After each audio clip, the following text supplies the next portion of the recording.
Đây đều là của hồi môn của tôi. Trung Nguyên, đi đăng ký kết hôn với tôi. Cái gì? Lại có cô gái xinh đẹp như vậy đồng ý gả cho Trung Nguyên, còn mang theo nhiều của hồi môn đến thế. Cái loại bán rau nghèo kiết xác như hắn, ai mà thèm để mắt đến chứ. Người phụ nữ này chính là diễn viên Trung Nguyên mời đến. Trước đây con còn chưa thể chắc chắn, bây giờ thì con chắc chắn rồi. Mấy người này đều là diễn viên mà tên nghèo kiết xác đó tìm đến. Mấy thứ đó đều là đạo cụ thôi. Lát nữa chúng ta còn phải đến thương hội nghìn tỷ. Đến đó con phải làm quen thêm nhiều nhân vật lớn. Tuyệt đối đừng chọn phải loại nghèo kiết xác như Trung Nguyên nữa. Mẹ cứ yên tâm đi. Những người có thể tham gia thương hội nghìn tỷ thân phận đều không hề tầm thường. Kẻ nghèo kiết xác muốn vào cũng không có cửa đâu. Vậy là chúng ta đã kết hôn rồi. Cảm giác cứ như đang mơ vậy.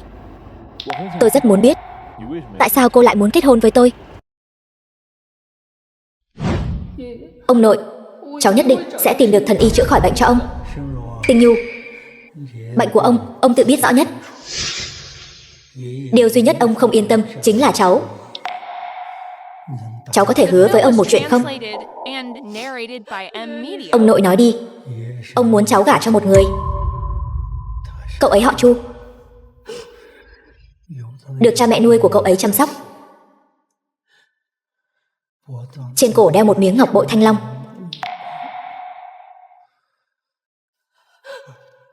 Thân phận của cậu ấy thực ra, ông nội, nói thật, một mặt là di chúc của ông, mặt khác là muốn mượn anh giúp tôi thoát khỏi sự quấy rầy của nhà họ Vinh. Nhà họ Vinh ở kinh đô. Sao vậy? Xin hỏi cô Lý, ông nội cô có phải tên là Lý Vân Thiên không? Sao anh biết? Đúng là ông cáo già. Ban đầu tôi nợ một ân tình, hóa ra là để gả cháu gái cho tôi. Nhưng mà cháu gái của ông ấy, thân phận của Lý Tinh Nhu này cũng không đơn giản như vẻ bề ngoài. Cô sùng bái thần chủ như vậy, kết hôn với một người bán rau như tôi, cô sẽ không cảm thấy mất mặt sao? Kết hôn chỉ là kế sách tạm thời. Tôi và anh chỉ là vợ chồng trên danh nghĩa. Mỗi người đạt được điều mình muốn. So với thần chủ mà tôi sùng bái, một người là bụi trần dưới đất, một người là vầng trăng sáng trên trời, khác biệt một trời một vực. Tôi không thể có ý nghĩ gì với anh được. Kể cả việc chúng ta kết hôn giả bây giờ cũng chỉ là để thoát khỏi Vinh gia. Thần chủ mới là cường giả mà tôi thực sự sùng bái. Xem ra thần chủ có vị trí rất quan trọng trong lòng cô nhỉ? Đương nhiên rồi. Cũng không phải là tôi coi thường thân phận thấp kém của anh, mà là bất kỳ ai cũng không thể sánh bằng thần chủ. Cô nàng này còn tự xưng là tài sắc vẹn toàn. Nếu để cô ấy biết tôi là thần chủ, chắc là sẽ đứng hình tại chỗ mất. Xét thấy cô ấy có mắt nhìn như vậy, chiều theo tâm nguyện của cô ấy, kết hôn với cô ấy thôi. Được rồi, vậy cứ quyết định như vậy đi. Sao vậy? Anh có vẻ miễn cưỡng lắm. Không có. Được một thiên kim tiểu thư xinh đẹp như cô để mắt đến, tôi mừng còn không kịp nữa là. Sao lại miễn cưỡng được chứ? Sau này tôi sẽ bám váy vợ rồi.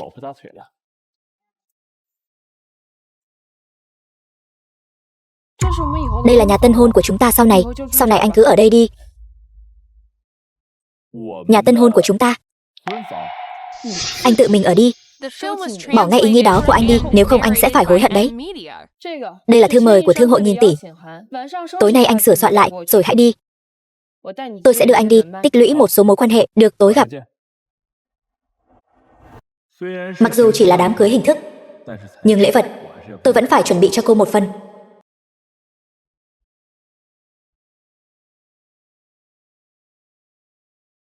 Tô Tô, chuẩn bị cho tôi một đơn hàng 200 tỷ.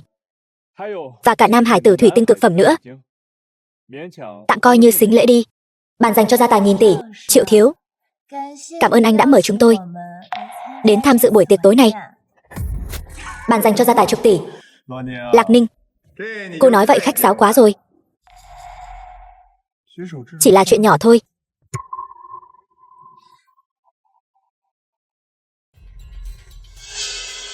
Chị, cái tên bán rau thối tha kia sao lại đến đây? Hắn ta lại dám ngồi vào bàn dành cho những người có tài sản nghìn tỷ.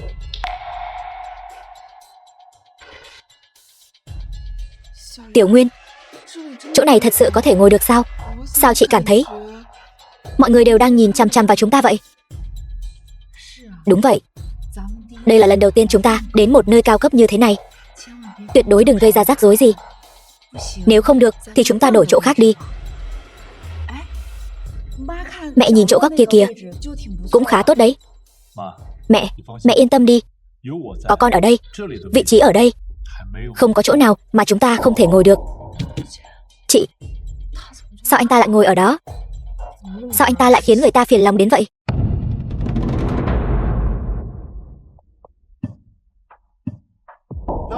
Cái tên nhà quê này từ đâu ra vậy? Vị trí này cũng là chỗ cậu có thể ngồi sao? Có gì mà không ngồi được? Ở đây ghi rõ ràng là cấp độ tài sản phải là 1000 tỷ. Đây là vị trí của hoàng tử Cha La tôn quý. Đồ nghèo hèn không có chút mắt nhìn này. Sao còn không mau cút đi? Đợi hoàng tử Cha La đến, không ai cứu được mạng cậu đâu.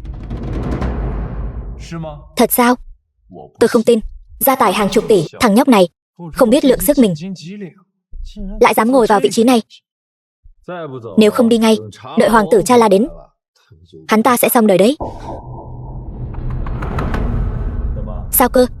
Thương hội vạn quốc của đại hạ chúng ta, một tên hoàng tử rác rưởi của nước ngoài lại trở thành thượng khách tôn quý nhất sao? Các người sùng bái nước ngoài như vậy, không thấy hèn hạ sao? Thằng nhóc thối, cái miệng của cậu đúng là hôi thối như mọi khi. Đó là ghế riêng của hoàng tử Cha La đấy. Cậu dám công khai phỉ báng hoàng tử Cha La? Cậu và gia đình phế vật này của cậu cứ chờ mất mạng đi. Chỉ là một kẻ bán rau cỏ hèn mọn, làm sao có thể có thư mời của thương hội vạn quốc được?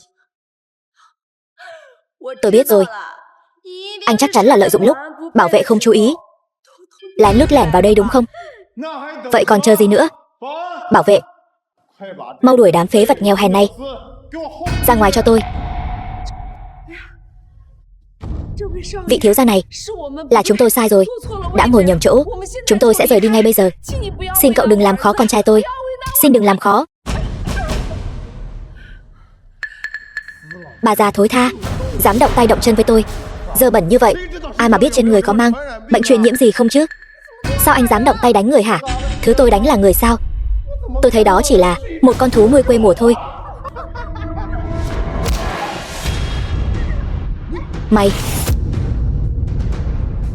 Mày dám đánh tao? Xã hội pháp trị, tôi đánh một con chó cắn người, có vấn đề gì sao? Mày, tên bán rau thối tha, lén lút lẻn vào hiệp hội thương mại, lại còn dám đánh Triệu công tử có tài sản hàng chục tỷ sao? Là không muốn sống nữa hả? Bảo vệ, bảo vệ đâu rồi? Có chuyện gì vậy? Anh nhìn cái vẻ nghèo hèn của gia đình này xem, khắp người bốc ra mùi cống rãnh. Làm gì có dáng vẻ của người có thư mời chứ? Vị tiên sinh này, xin hãy xuất trình thư mời của cậu, nếu không tôi sẽ mời cậu ra ngoài. Nếu biết điều thì mau tự mình cút ra ngoài đi, nếu không lát nữa bị ném ra ngoài sẽ mất mặt lắm đấy. Các người tự nhìn xem, đây là cái gì? Giả thôi mà. Thư mời của vị tiên sinh này là thật. Tiên sinh, mời cậu ngồi. Cái này lại là thật sao? Tên nhà quê này làm sao có thể có thư mời được chứ?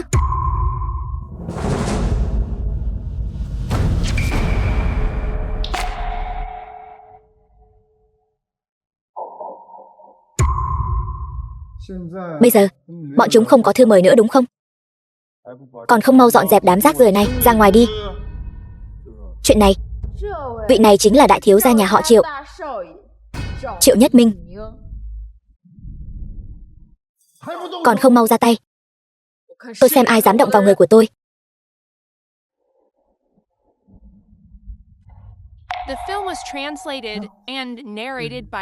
Chào Lý Tổng, tôi bảo các anh làm công tác an ninh, chứ không phải làm chó cho nhà họ Triệu. Lý Tổng, chúng tôi biết lỗi rồi. Còn không mau xin lỗi Chu tiên sinh. Chu tiên sinh sao? Chu tiên sinh, là do chúng tôi mắt kém không nhận ra Thái Sơn. Xin cậu tha thứ, tôi vẫn thích cái vẻ ngông nghênh bất khuất vừa rồi của anh. Xin anh khôi phục lại vẻ đó, rồi hãy rời đi.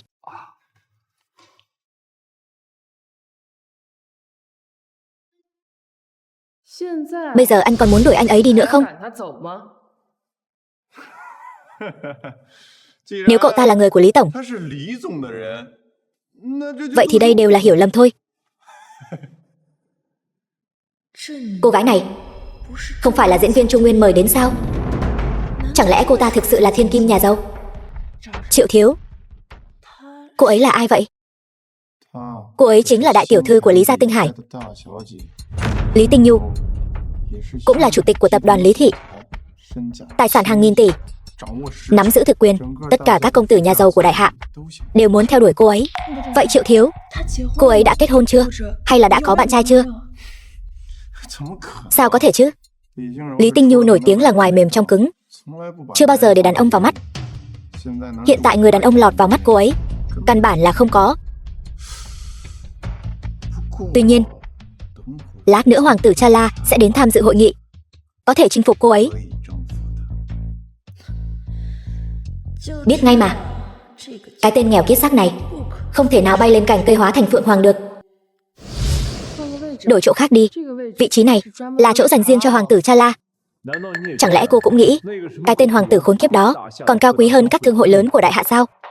Anh không hiểu đâu, thương trường như chiến trường, kết giao một người bạn so với việc đắc tội một kẻ thù sẽ mang lại nhiều lợi ích hơn. Nhưng tôi lại nghĩ, muốn có lợi ích thì phải khiến bản thân có giá trị, người khác mới không khinh thường mình. Đây cũng là khí phách mà đại hạ chúng ta không thể thiếu. Chị, em thấy anh ấy nói đúng đấy.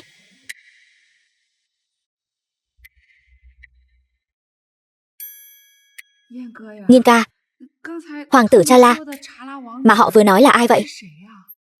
Nghe nói là một vị hoàng tử nước ngoài nắm giữ kinh tế năng lượng. Những người đến tham dự thương hội tối nay đều là để nịnh bợ anh ta. Vậy, nếu chúng ta chiếm mất vị trí của nhân vật lớn như vậy, liệu có bị hoàng tử Chala đã đến?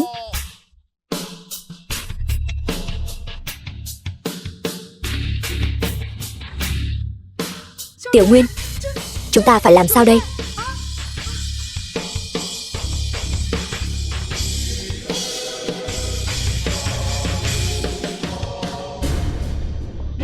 Cô Lý, đã lâu không gặp.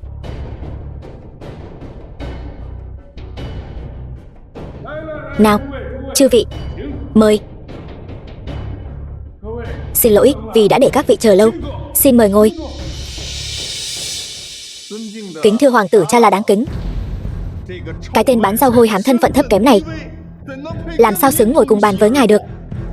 Xin cho phép tôi đuổi hắn ra ngoài, kẻo làm bẩn mắt ngài. Anh nói gì? Không cần phải chấp nhặt với loại tay sai chó săn này làm gì. Không sao, đất nước phương Tây chúng tôi đề cao sự bình đẳng giữa mọi người. Nếu vị tiên sinh này muốn ngồi ở đây thì cứ để cậu ta ngồi đi. Quả không hổ danh là hoàng tử Chala, phong thái quý ông này mới chính là tác phong quý tộc chân chính. Đúng vậy, thảo nào lại dành riêng cho hoàng tử Chala một chỗ ngồi đặc biệt. Xem ra mọi người đều công nhận ngài từ tận đáy lòng. Mấy người này đúng là giỏi nịnh hót. Sao vậy? Chẳng lẽ cô không thấy vị hoàng tử Chala này là một quý ông rất tao nhã sao? Chẳng tao nhã chút nào. Mấy người phương Tây này tự cho mình là văn minh, bề ngoài là quý ông, nhưng nội tâm đều dơ bẩn. Tên Chala này giả tạo lắm. Đừng tưởng hắn không để tâm việc anh ngồi ở đây.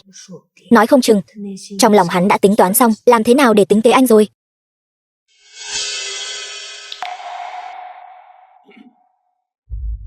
Sao lại có một mùi chua thối thế này? Người đâu tới đây khử trùng cho tôi.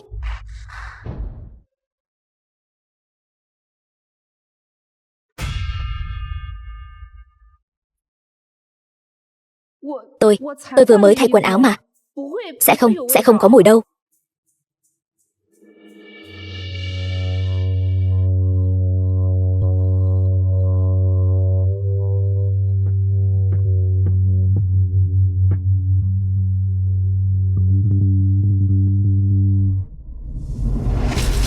Hoàng tử Chala, đây là phong độ của ngài sao? Xin lỗi, tôi không có ý nhắm vào cậu. Người phương Tây chúng tôi rất chú trọng vệ sinh. Tôi chỉ muốn làm sạch không khí ở đây một chút thôi. Lui xuống đi. Mọi người ngửi xem, không khí có phải đã tốt hơn nhiều không?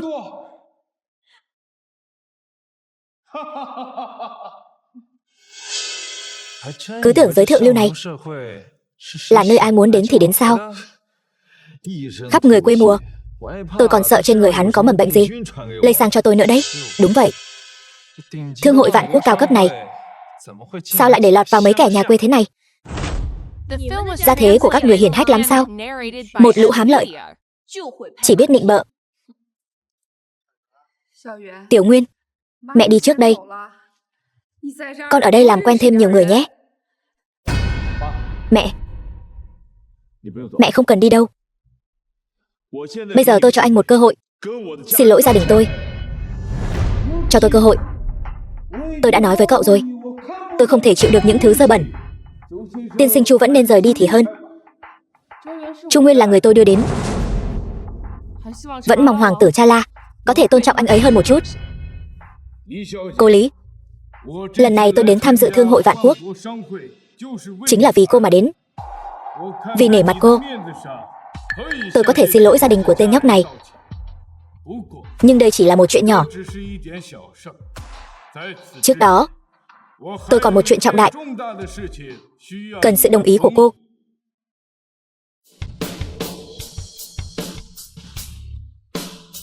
Hoàng tử Cha La cầu hôn tiểu thư Lý Tinh Nhu, đặc biệt gửi tặng sính lễ một bản hợp đồng trị giá hàng chục tỷ, 30 viên kim cương hồng Nam Phi, thiệp mời bạch kim, tiệc trở về của thân chủ, đơn hàng hàng chục tỷ. Lý gia này vốn dĩ đã là tứ đại gia tộc Tinh Hải, lại có thêm sự ủng hộ của hoàng tử Cha La. Chẳng phải điều này sẽ khiến Tinh Hải có một siêu hào môn duy nhất sao? Kim cương hồng Nam Phi, mỗi viên đều có giá trị không nhỏ. Đây mới thực sự là có giá mà không có thị trường. Thân chủ sắp trở về rồi, hoàng tử Cha La lại tặng một tấm thiệp mời bạch kim. Yến tiệc thần chủ trở về. Lý tiểu thư, cô có hài lòng với những sính lễ này không? Hợp đồng hàng chục tỷ giúp Lý gia lên đến đỉnh cao hơn. Kim cương hồng Nam Phi tuy hiếm có, nhưng đối với tôi chỉ là đồ chơi. Thiệp mời bạch kim dự yến tiệc thần chủ trở về có thể khiến Lý gia thực sự thoát khỏi giới hào môn thế tục. Lý tiểu thư, tất cả những thứ này của tôi đều do tôi tự tay dâng lên cho cô. Thảo nào cô ấy lại coi trọng sự xuất hiện của tên ngoại quốc này đến vậy. Xem ra cũng có chút gì đó. Tuy nhiên, dám ngay trước mặt tôi cầu hôn vợ tôi đã biết hoàng tử Cha La mới là quý tộc chân chính. Chỉ có người có khí phách và tài lực như thế này mới có thể chinh phục được Lý Tinh Nhu. Triệu thiếu, thật ra hôm đó tôi thấy Lý tổng với tên họ Chu kia, mặc dù sính lễ của hoàng tử rất có thành ý, nhưng xin lỗi, tôi đã kết hôn rồi. Lý Tinh Nhu kết hôn rồi? Chuyện từ khi nào vậy? Lý tiểu thư từ chối tôi cũng không cần phải tìm một lý do tồi tệ như vậy. Ai cũng biết Lý tiểu thư là viên ngọc quý trên tay Lý gia, tài hoa và sắc đẹp song toàn. Người có thể xứng đôi với cô chỉ có tôi. Gọi anh một tiếng hoàng tử, anh thật sự nghĩ mình ghê gớm lắm sao? Dám ngay trước mặt tôi cầu hôn vợ của tôi. Tôi thấy anh là đang muốn ăn đòn rồi. Cái gì? Thằng nhóc này lại là chồng của Lý Tinh Nhu. Nghiên ca, tiểu Nguyên của chúng ta kết hôn từ khi nào vậy? Con không biết. Chúng ta đã nói rõ là không can thiệp vào cuộc sống của nhau mà, anh quên rồi sao? Hắn ta cướp người trắng trợn như vậy. Nếu tôi không dạy dỗ hắn một trận thì vợ tôi sẽ bị người khác cướp đi mất. Đúng là ếch ngồi đáy giếng. Khoảng cách giữa hai chúng ta là thứ mà cả đời cậu cũng không thể sánh kịp. Cậu chẳng qua chỉ là một kẻ hạ đẳng bán rau. Tôi khuyên cậu sớm tránh xa Tinh Nhu tiểu thư ra, bằng không kết cục của cậu sẽ rất thảm khốc. Nếu tôi không thì sao? Chu Nguyên, anh chỉ là một tên bán rau hôi thối. Số tiền cả nhà anh kiếm được cả đời cũng không bằng tiền một bộ quần áo của hoàng tử Chala. Anh đó chính là cóc ghẻ mà đòi ăn thịt thiên nga, còn dám tranh giành phụ nữ với hoàng tử Chala sao? Các người một kẻ làm ruộng, một kẻ bán rau, một kẻ thậm chí còn không biết nói chuyện. Một gia đình thấp hèn như thế này mà cũng xứng tranh giành với hoàng tử Chala, người có thân phận tôn quý sao? Thật là buồn cười quá đi mất. Lũ hèn nhát, xung ngoại nịnh tây các người. Tên hoàng tử Chala khốn kiếp này là cha các người hả? Mà khiến các người phải vội vàng quỳ xuống liếm láp như vậy, thật là mất mặt người đại hạ chúng ta. Hy vọng lát nữa các người đừng hối hận. Cho cô 10 giây. Mang lễ vật vào đây cho tôi. Hóa ra người đại hạ các người đều thích làm ra vẻ như vậy. Chẳng lẽ đây chính là mất mạng vì sĩ diện mà các người nói sao? Đồ vô dụng. Cậu còn dám trước mặt bạn bè nước ngoài làm mất mặt đại hạ của ta sao? Còn không mau xin lỗi đi.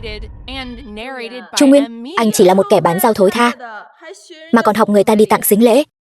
Anh định mang chiếc xe rách nát kia đến đây, hay là định chở một xe dưa chuột và cà chua đến đây vậy?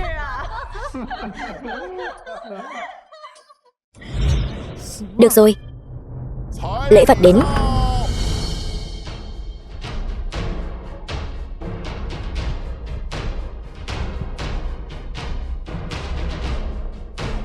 Tặng thiệp mời Chí Tôn. Tiệc mừng thần chủ trở về. Tặng một bản hợp đồng trị giá 100 tỷ. Tặng một khối thạch anh tím Nam Hải. Tất cả những thứ này là anh tặng sao?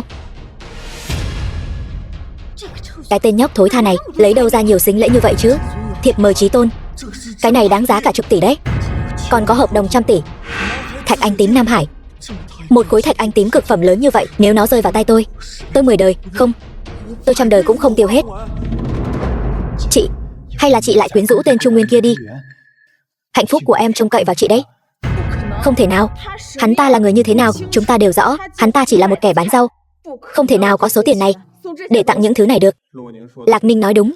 Nhìn cách ăn mặc của bọn họ, chính là nông dân chính gốc. Khí chất là thứ không thể giả vờ được. Nhiên ca, Tiểu Nguyên nhà chúng ta đã giàu có từ khi nào vậy? Mẹ, xem ra Tiểu Nguyên trước đây không lừa chúng ta. Hoàng tử Chala, bây giờ tôi có thể so sánh với anh được chưa? Hoàng tử Chala, ngọn gió nào đã đưa ngài đến đây vậy? Tôi đến thương hội vạn quốc của đại hạ các người để làm khách, nhưng lại bị mấy con bọ hôi thối này sỉ nhục. Đây chính là đạo đại khách của đại hạ các người sao? Tôi khinh, rõ ràng là anh muốn so tài lực với anh rể của tôi, bây giờ không so được thì bắt đầu dùng đạo đức để ràng buộc sao? Thật là giả tạo. Tiểu nha đầu nhà họ Lý vẫn sắc sảo như vậy. Hoàng tử Chala là tỷ phú hàng đầu thế giới, chẳng lẽ còn có ai giàu có hơn ngài ấy sao? Sính lễ này chẳng phải là do anh rể tôi bảo người mang đến sao? Chàng trai trẻ này nhìn qua là biết ngay một người bình thường, người có thể điều động các thương hội lớn của đại hạ, chắc chắn là hoàng tử Chala này rồi. Đương nhiên không phải, đây là do hoàng tử Chala bảo tôi mang đến. Đới đại nhân, sính lễ này thật sự không phải do tên nhóc này mang đến sao? Người này nhìn qua liền biết ngay là một kẻ nghèo hèn, làm sao có thể mang đến sính lễ giá trên trời này được? Đúng vậy, làm sao có người có tài sản hùng hậu hơn cả hoàng tử Chala, trừ phi là thần chủ đích thân đến. Tôi thấy tên nhóc này thật sự làm mất mặt người đại hạ chúng ta. Các vị, những món sính lễ này là do tôi gửi bù. Tài năng và sắc đẹp của cô Lý xứng đáng với hợp đồng 100 tỷ này. Đây thực sự là do anh gửi bù sao? Bọn ngoại quốc các người thật sự là vô liêm sỉ, cầm đồ của người khác nói là của mình. Còn có anh nữa, sùng ngoại nịnh tây, quỳ lại một tên ngoại quốc. Anh quên mất mình là giống gì rồi sao? Anh không sợ đắc tội với người mà anh không thể chọc vào sao? Cái tên nghèo rớt mồng tơi nhà cậu tưởng rằng bám được vào nhà họ Lý thì thành hào môn rồi sao? Dám đối nói chuyện như vậy với hoàng tử Chala và đới đại nhân? Đúng thế, quan hệ giữa đại hạ chúng ta và bạn bè nước ngoài, nếu vì một tên bán rau như anh mà bị ảnh hưởng, anh gánh nổi trách nhiệm không? Còn dám ăn nói ngông cuồng uy hiếp đới đại nhân. Sau lưng anh ấy chính là người giàu nhất toàn bộ Tinh Hải, Đường tổng Đường Minh đấy. Chỉ cần dậm chân một cái thì bầu trời tinh hải cũng phải thay đổi. Chị không giúp anh rể nói vài câu sao? Bây giờ anh ấy quá kiêu ngạo rồi, nhưng mà để anh ấy chịu thiệt một chút, nhận rõ thực tế cũng tốt. Vậy lỡ như sính lễ này thật sự là do anh ấy gửi thì sao? Chị đã điều tra tất cả thông tin của anh ta không thể nào có mối quan hệ và tài sản này được. Tên nhóc, bây giờ tôi cho cậu một cơ hội. Cậu lập tức quỳ xuống dập đầu cho tôi, rồi chui qua đây. Tôi có thể tha thứ cho cậu vì sự bất kính vừa rồi đối với tôi. Hoàng tử Cha La rộng lượng như vậy, cho cậu một cơ hội, sao còn không mau quỳ xuống dập đầu đi? Được, rất tốt. Lũ hèn nhát, ăn cây táo rào cây sung các người. Cái tính nô lệ ăn sâu vào xương tủy thật sự khiến người ta buồn cười. Các người đừng hối hận. Đường Minh, tôi cho ông 10 phút đến Thương hội Vạn Quốc thanh lý môn hộ. Nếu không thì ông cứ chờ phá sản đi. Tên húy của Minh gia cũng là thứ cậu có thể nhắc đến sao? Cậu tính là cái thá gì? Đúng vậy, Minh gia là người giàu nhất Tinh Hải đấy, dưới trướng quản lý 10 mấy thành phố. Muốn lấy mạng cậu dễ như trở bàn tay. Lần sau khoác lác hãy phát thảo trước đi, kẻo lại mất mặt xấu hổ. Trung Nguyên, anh tốt nhất là bỏ cái lòng tự trọng đáng thương và hèn mọn đó của anh đi. Lặng im nhiều năm, không ngờ lũ hề nhảy nhót các người lại dám la hét trước mặt tôi. Nhân lúc tôi chưa nổi giận, cút ngay đi, bằng không tôi không ngại dạy dỗ các người cách làm người đâu. Tiểu Nguyên, em đừng nóng vội. Đới đại nhân, là con trai tôi quá bốc đồng. Tôi thành thật xin lỗi ngài và Hoàng tử Cha La. Mấy trăm tệ này xin xem như chút lòng thành của chúng tôi. Một mùi chua loét bốc lên. Bà già hôi hám này, tránh xa tôi ra một chút. Mấy trăm tệ, bà đang bố thí cho kẻ ăn xin đấy hả? Vâng, tôi sẽ đưa nó đi ngay. Tiểu Nguyên, chúng ta đi nhanh lên. Khoan đã, ai cho phép các người đi? Cậu vừa nãy không phải rất muốn dạy dỗ tôi sao? Bây giờ tôi rất muốn lĩnh giáo công phu của cậu một chút. Chị, tên ngoại quốc này không sợ bị anh rể đánh sao? Hoàng tử Cha La này còn có một thân phận khác, là quán quân đại hội võ đạo số 1 thế giới.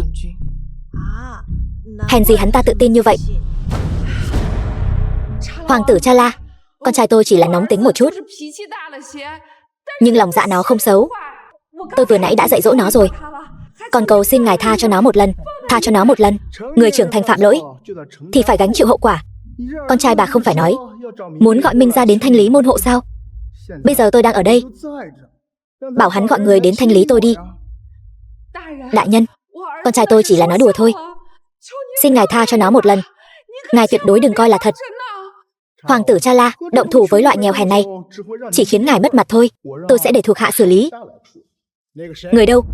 Đánh phế đôi chân của tên nghèo hèn này đi. Đừng mà. Thủ phú Tinh Hải, Đường tổng đến.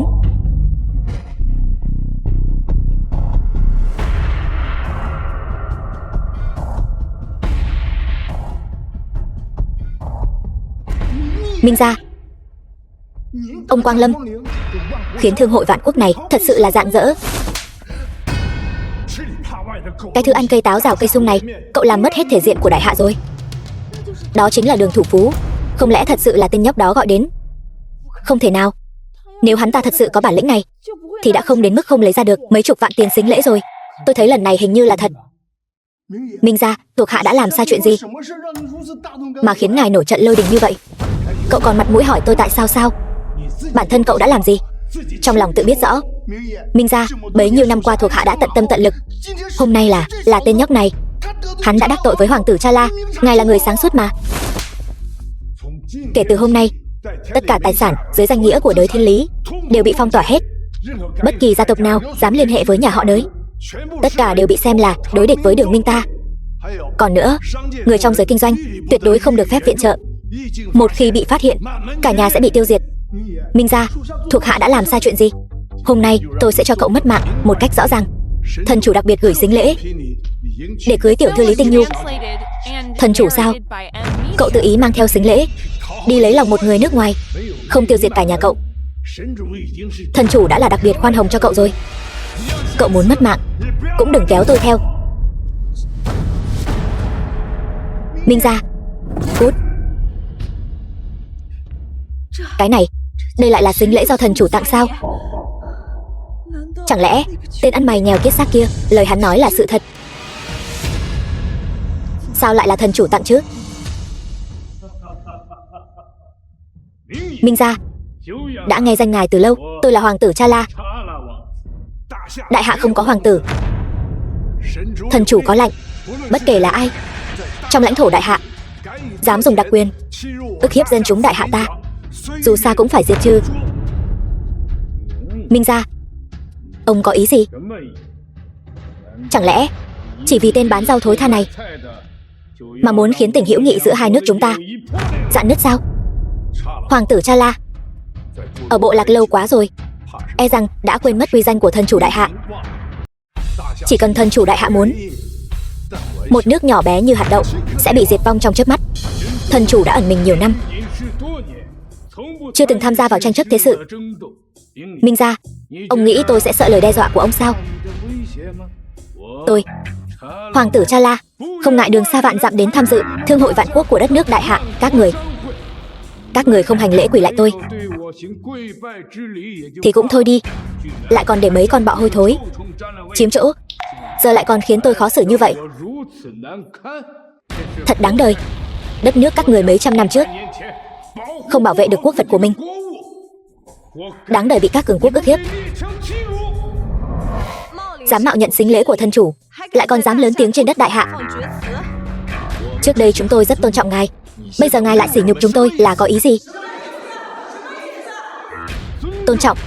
Bọn người đại hạ hèn hạ các người quỳ xuống hành lễ, đó mới gọi là tôn trọng. Tôi có thể cho phép các người ngồi đàng hoàng xuống nói chuyện với tôi, đó đã là ân huệ vô hạn đối với các người rồi. Tôi khinh. Đây chính là bộ mặt thật của bọn ngoại bang các người, từ đầu đến cuối đều không hề xem đại hạ của chúng tôi ra gì cả, còn nói gì đến tình hữu nghị giữa hai nước nữa. Hoàng tử Cha La, đây là địa bàn của đại hạ. Chúng tôi có phong thái của một cường quốc, sẽ không chấp nhặt với ngài. Nếu ngài cứ kiêu ngạo và hống hách như vậy, tôi không ngại để ngài nếm mùi đau khổ đâu. Hoàng tử Cha La, anh đã sỉ nhục người dân nước tôi, hôm nay anh phải xin lỗi. Tiểu thư Lý, cô rất may mắn, trong số những kẻ hạ đẳng hèn hạ này đã được tôi để mắt tới. Tuy nhiên, cô có phải là chưa hiểu rõ sự khác biệt về thân phận giữa chúng ta không? Tôi là người bạn nước ngoài chân chính, được đất nước đại hạ các người mời đến, là hoàng tử của một quốc gia, là quý tộc chân chính. Bảo tôi phải xin lỗi những kẻ phản tục này, cô nghĩ họ có gánh nổi không?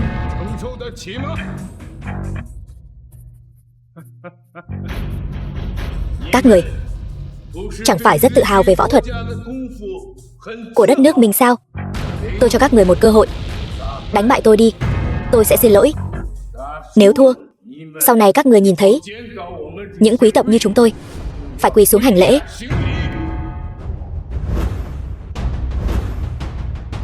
Trung Nguyên không được đâu nhỉ? Hoàng tử Cha La là nhà vô địch của đại hội võ đạo số 1 thế giới đấy. Tên bán rau thối tha kia, chẳng phải anh muốn dạy dỗ hoàng tử Cha La để làm rạng danh đất nước sao? Cơ hội đến rồi kìa, sao không mau lên đi? Cô lại sốt ruột đến thế. Muốn nhìn thấy ông bố ngoại quốc này của cô bị đánh cho khóc hả? Đây là thời đại tôn sùng kẻ mạnh. Tôi đang chờ xem anh bị hoàng tử Cha La đấm mất mạng đây. Bây giờ đã thành ra thế này rồi mà cô vẫn còn bênh vực hắn ta được, thật là không biết xấu hổ. Người đại hạ chúng ta chính là vì có loại người như cô nên mới bị người ta coi thường. Thôi đi, còn dùng đạo đức để ràng buộc nhau nữa hả? Luật nào quy định chúng tôi chỉ được phép thích người đại hạ? Tôi chính là cảm thấy hoàng tử Cha La mạnh hơn các người. Đám xính ngoại các người thật khiến người ta ghê tởm. Những người đại hạ các người chỉ biết nói mồm thôi sao? Lâu như vậy rồi, vậy mà không có ai dám bước lên. Quả nhiên không hổ danh là đại hạ bệnh phu. Lão tử muốn xem thử tên ngoại quốc này có bản lĩnh gì.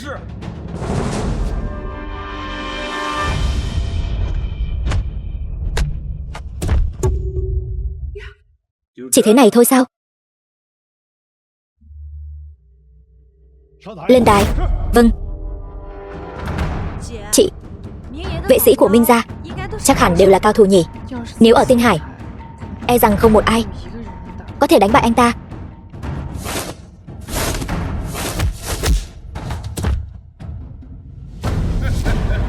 Sao nào? Người đại hạ các người chỉ có chút bản lĩnh này thôi sao? Chuyện xảy ra hôm nay tôi sẽ tuyên truyền ra ngoài. Đến lúc đó cả thế giới sẽ biết người đại hạ các người là một lũ giống nỏ yếu ớt tàn tật.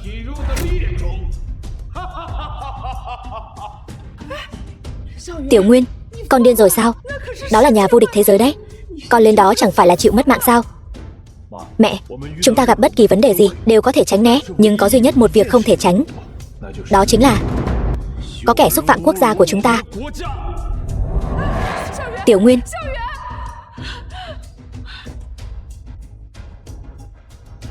quyền cước vô tình, chúng ta vẫn nên.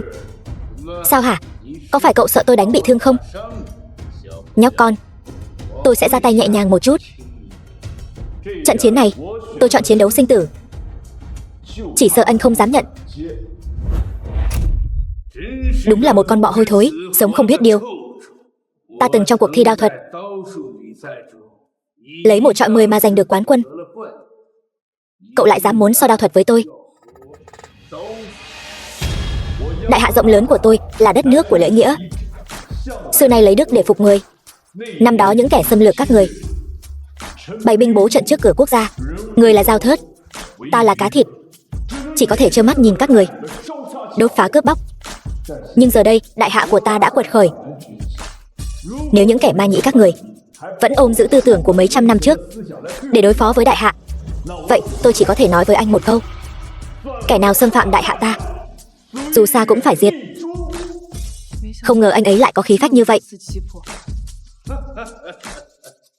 Các người cũng chỉ nói suông mà thôi. Thực sự đến lúc quyết chiến lại vẫn là cái lối trung dung, dĩ hòa vi quý ấy.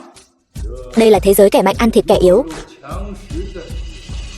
Tôi sẽ cho cậu thấy khoảng cách giữa chúng ta, khoảng cách giữa hai quốc gia chúng ta. Cẩn thận!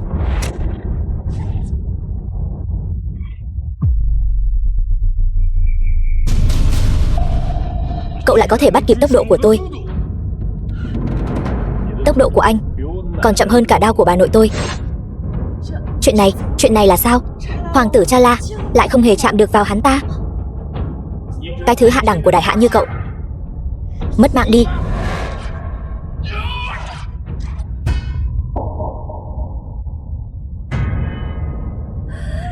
Anh rể, đánh mất mạng tên ngoại quốc này đi. Cố lên. Đánh mất mạng hắn. Đúng vậy, xử lý tên ngoại quốc này đi. Dám sỉ nhục đại hạ ta, đánh mất mạng hắn ta đi, đánh mất mạng hắn.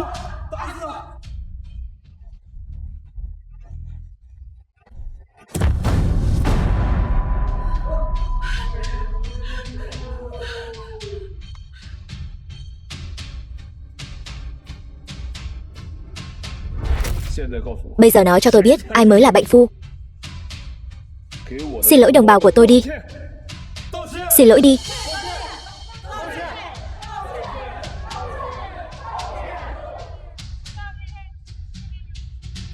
Anh rể làm tốt lắm. Tên ngoại quốc nhà anh dám cười nhạo chúng tôi, bây giờ lập tức quỳ xuống xin lỗi chúng tôi. Thằng nhóc này điên rồi sao? Đây là hoàng tử Chala đấy. Đắc tội với hắn ta, sau này đại hạ muốn hợp tác với hắn ta chắc chắn sẽ khó khăn. Người trẻ tuổi quá hiếu thắng, sớm muộn gì cũng sẽ bị xã hội dạy dỗ thôi. Các người đều bị người khác sỉ nhục ngay trước mặt mà vẫn tiếp tục bỡ đỡ tên ngoại quốc này. Rốt cuộc trong xương tủy các người hèn hạ đến mức nào? Đồ phế vật nhà anh giỏi đánh đấm thì sao chứ? Ra ngoài lăn lộn, điều quan trọng là thế lực và bối cảnh. Một tên nghèo kiết xác chỉ biết dùng sức mạnh thô bạo. Anh có biết đắc tội với hoàng tử Chala sẽ có hậu quả gì không? Đúng vậy, hoàng tử Chala là người Ma Nhĩ, là quý tộc. Anh không có quyền đối xử với ngài ấy như vậy. Người Ma Nhĩ thì sao? Đây là đại hạ. Dù sao thì anh cũng không thể đối xử với ngài ấy như thế. Nếu không, tôi sẽ phơi bày anh lên mạng, để tất cả mọi người đều thấy cái tên đàn ông tồi tệ nhà anh. Tôi nói cái tên ngoại quốc này đã cho cô lợi ích gì mà khiến cô phải bảo vệ hắn ta như vậy, chỉ vì ngài ấy là quý tộc, còn anh là kẻ ở tầng lớp thấp kém. Người ta chỉ cần nhúc nhích ngón tay là có thể có vài tỷ dòng tiền rồi. Anh làm được không? Cô, thân là con dân đại hạ, sùng ngoại nịnh Tây, không hề có chút tự tôn nào, lại đi làm chó săn Hán gian cho người nước ngoài, thật đáng xấu hổ. Vợ tôi trông có vẻ hiền lành, hóa ra cũng cứng rắn như vậy. Biểu hiện hôm nay của anh quả thực nằm ngoài dự đoán của tôi, nhưng anh phải biết giữ chừng mực, đừng để bản thân rơi vào tình cảnh khó khăn. Tôi biết rồi. Nhìn bộ dạng của anh, mềm yếu như một con sâu bọ. Chuyện quỳ xuống xin lỗi, hãy để dành cho lần gặp mặt sau đi. 3 ngày sau là tiệc trở về của thần chủ. Tôi sẽ bẩm báo với thần chủ tại buổi tiệc trở về về những hành động hôm nay của cậu. Các người cứ chờ bị thanh toán đi.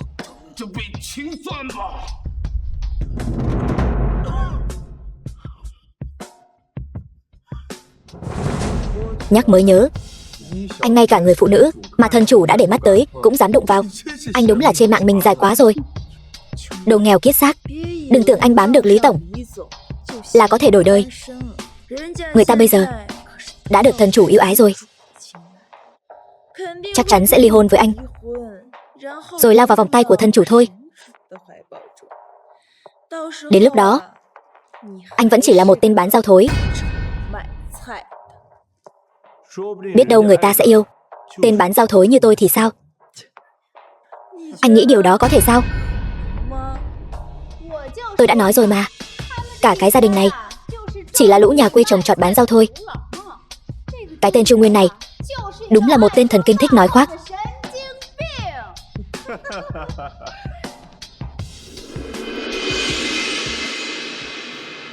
Minh Gia, rốt cuộc Trung Nguyên có thân phận gì?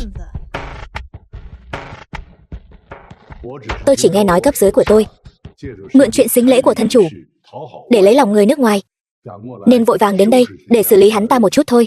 Còn về vị tiểu hữu này, hôm nay cũng là lần đầu tiên gặp mặt.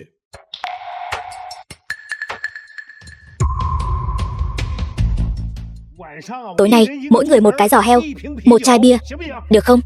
Được. Kêu đại ca của các người ra đây, tôi muốn nói chuyện với hắn về chuyện dự án Bích Thủy Loan.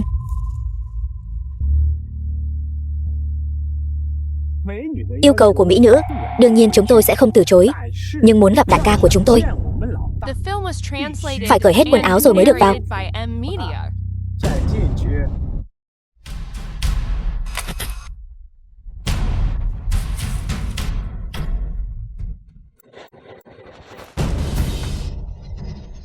Các người, có một câu nói thế này, công phu có giỏi đến mấy, một viên gạch cũng đập ngã. Các người có biết tôi là ai không? Dám đụng vào tôi thì các người đều phải mất mạng. Bọn tôi lăn lộn ở đây, cái gì mà chưa từng thấy qua. Cái thiếu chính là tiền và mỹ nữ.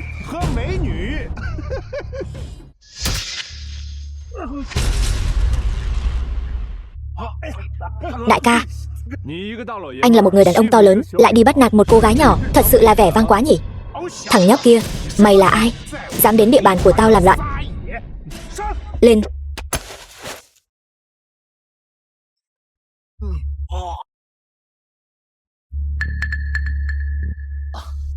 Nói cho tôi biết, Hắc Long ở đâu? Đại ca, tôi đưa anh đi.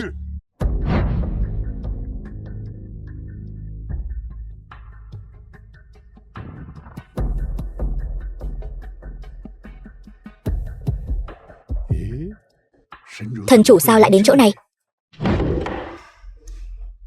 Tôi làm đấy. Hắc Long, quyền khai thác dự án Bích Thủy Loan đang nằm trong tay anh, đúng không? Hóa ra là Lâm tiểu thư của tập đoàn Lâm Thị đây mà. Đã hạ cố ghé thăm, có việc gì quan trọng vậy? Tôi nghe nói Lý Tinh Nhu đã ra giá cho anh 100 triệu. Để đảm bảo dự án Bích Thủy Loan diễn ra suôn sẻ, tôi có thể đưa cho anh 200 triệu. Dự án này tôi muốn lấy. Hóa ra là đến để cướp mối làm ăn, nhưng mà dự án Bích Thủy Loan này lớn lắm đấy, chỉ vỏn vẹn 200 triệu. Hắc Long tôi không đồng ý đâu. Anh có yêu cầu gì? Chúng ta có thể thương lượng. Tôi đây, đời này có 2 sở thích lớn: uống rượu ngon nhất và chơi người phụ nữ quyến rũ nhất. Giờ thì rượu đã có rồi, chỉ thiếu một người phụ nữ bầu bạn thôi. Nếu tiểu thư Lâm bằng lòng ở bên tôi một đêm, thì dự án Bích Thủy Loan này sẽ là của cô.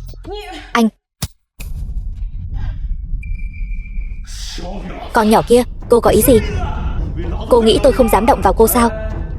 Hai vị, nghe tôi nói vài lời đã. Cậu là cái thá gì? Mảnh đất này vốn dĩ là của vợ tôi. Các người chưa hề thông qua sự đồng ý của chủ nhân đã muốn giao dịch đất của chúng tôi. Điều này không thích hợp lắm đâu nhỉ? Vợ cậu sao? Hóa ra cậu là cái tên chồng bán rau đó của Lý Tinh Nhu sao? Đúng vậy. Ngay cả Lý Tinh Nhu còn không làm gì được tôi. Tên nhóc bán rau hôi hám từ đâu chui ra như cậu? Còn muốn làm anh hùng sao? Người đâu? Người đâu rồi? Biến đi đâu hết rồi? Anh đang gọi đám thuộc hạ vô dụng của anh đấy hả? Chị, xảy ra chuyện lớn rồi. Chuyện gì mà hoảng loạn thế này? Là Trung Nguyên. Anh ấy đã đánh đến chỗ Hắc Long rồi. Cái gì? Hỏng rồi. Hắc Long là một cao thủ đấy. Hắn ta lại còn xảo quyệt và độc ác. Trung Nguyên sẽ gặp bất lợi mất. Chị, vậy phải làm sao đây? Chúng ta có nên triệu tập cao thủ trong gia tộc không? Tạm thời chưa cần. Thằng nhóc này mất mạng chắc rồi.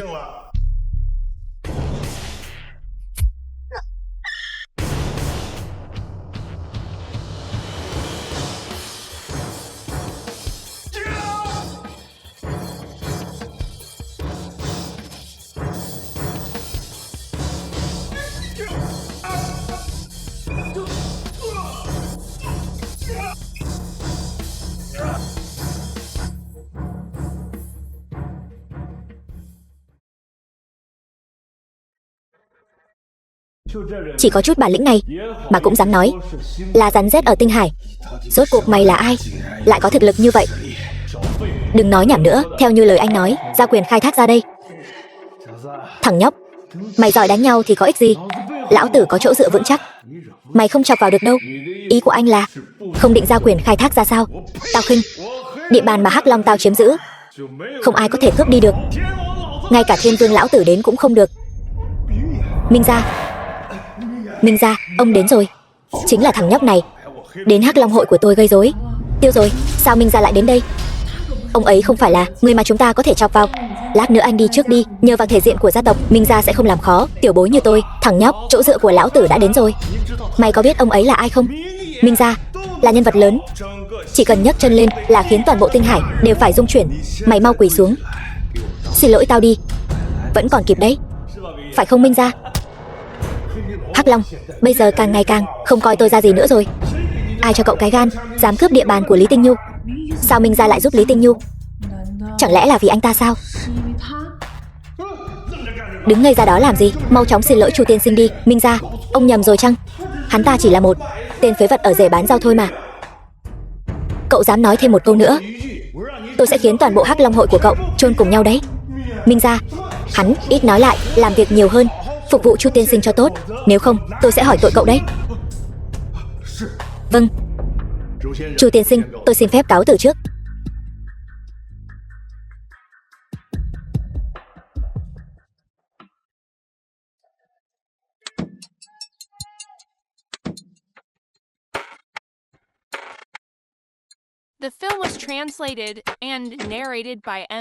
Tiền đã chuẩn bị xong chưa? Chuẩn bị xong rồi. Nhưng mà chị thật sự muốn dùng 100 triệu này để cứu anh rể sao? Chứ còn sao nữa? Sự tàn nhẫn của Hắc Long em đâu phải không biết. Nếu không đưa ra số tiền lớn, hắn sẽ không tha cho Trung Nguyên đâu. Đi thôi. Đứng ngây ra đó làm gì? Gọi đại ca đi. Đại ca, cái này là rượu ngon, được Hắc Long hội của tôi cất giữ, anh nếm thử xem.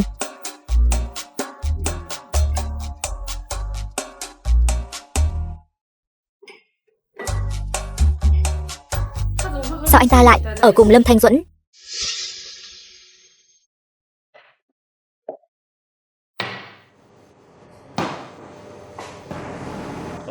Vợ ơi, em đến rồi.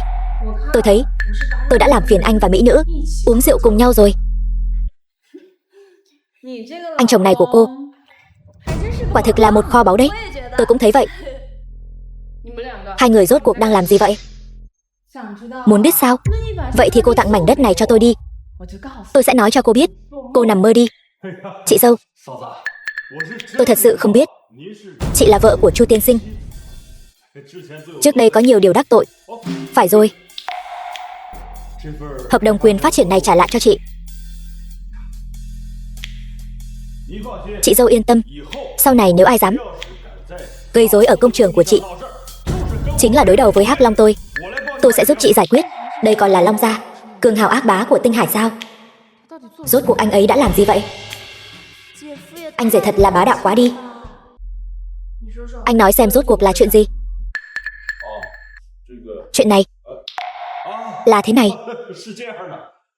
Tôi và Chu tiên sinh thật sự là vừa gặp đã như quen thân. Sau này Chu tiên sinh chính là đại ca của tôi. Chị dâu, sau này chị bảo tôi làm gì, tôi sẽ làm cái đó. Tôi sẽ lập tức bảo thuộc hạ rút khỏi khu đất phát triển Bích Thủy Loan, làm bảo vệ ở vòng ngoài.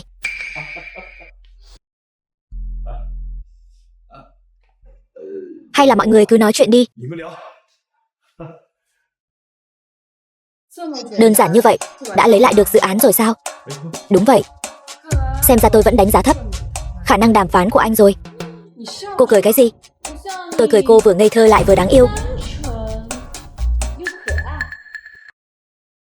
Lao cho bản thân cô đi. Dự án đã lấy lại được rồi. Vậy từ hôm nay anh chính là phó tổng của tập đoàn Lý Thị. Vậy chuyện gặp gia đình anh ngày mai? Ngày mai không được. Tại sao? Chu Nguyên, anh đừng để bị người phụ nữ này lừa gạt. Cô ta kết hôn chớp nhoáng với anh là vì buổi tiệc thọ ngày mai.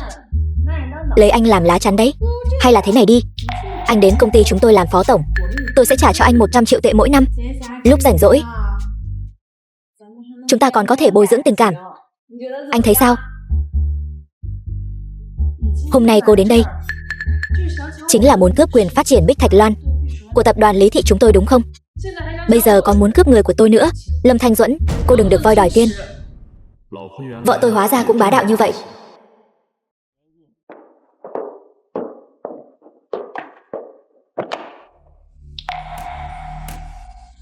Cái này là... Anh rể, anh nghĩ phó tổng công ty là nhàn rỗi lắm sao? Đây là các dự án dưới quyền công ty, anh phải duyệt từng cái một. Vậy thì cứ để đây đã, anh sẽ xử lý sau. Đúng rồi anh rể, em có chuyện muốn nhắc nhở anh một chút. Chuyện gì? Chính là chuyện anh ly hôn với chị em. Mẹ em đã đồng ý không kết thông gia với nhà họ Vinh rồi. Mà chị em rất có khả năng sẽ ly hôn với anh. Anh phải chuẩn bị tâm lý đi. Nhưng anh yên tâm, sau này anh vẫn là phó tổng của tập đoàn Lý Thị. Chị em không phải là loại người vong ân bội nghĩa. Em đây là đến an ủi anh trước sao?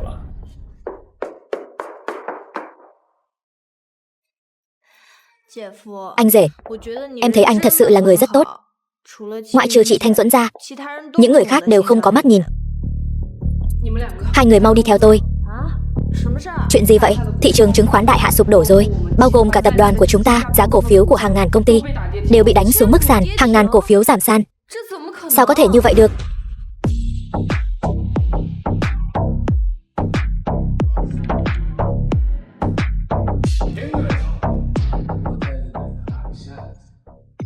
Hoàng tử Cha La, sao lại đến thương hội đại hạ của chúng tôi? Lý tổng, cuối cùng cô cũng đến rồi. Hiện tại chỉ có cô và Lâm tổng có lượng tiền mặt dồi dào nhất. Lần này đại hạ chúng ta có thoát khỏi vòng vây hay không đều trông cậy vào hai cô hết đấy.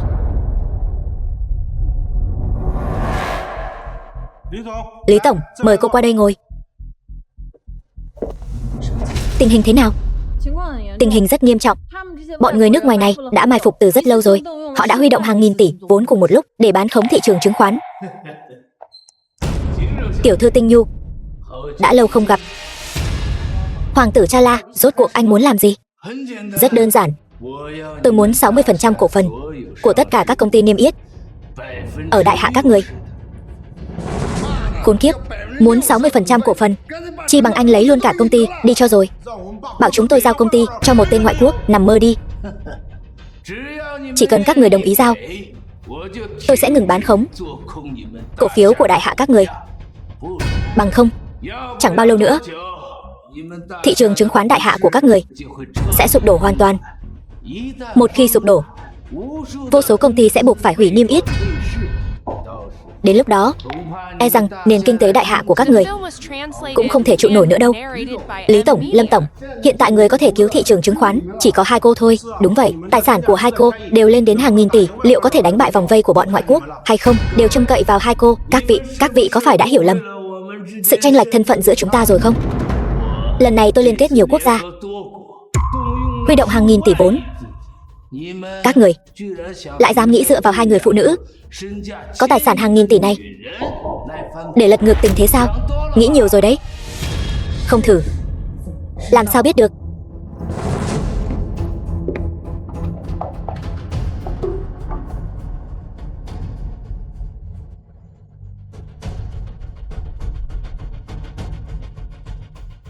Tập đoàn Lý Thị chúng tôi vốn đóng cửa ở mức sàn là 200 triệu.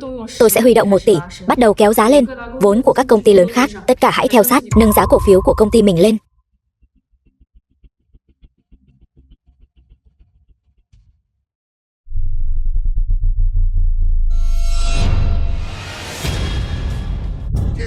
Mức sàn bắt đầu được phá vỡ rồi, thị trường chung bắt đầu tăng rồi. Các nhà đầu tư nhỏ lẻ bắt đầu giúp kéo giá lên rồi. Cố gắng lên, thị trường chung sắp chuyển sang màu xanh rồi. Lũ kiến hôi, làm sao có thể lay chuyển được đại thụ? Lập tức huy động 5.000 tỷ vốn. Ta muốn khiến toàn bộ thị trường chứng khoán Đại Hạ bị dẫm đạp dưới chân ta.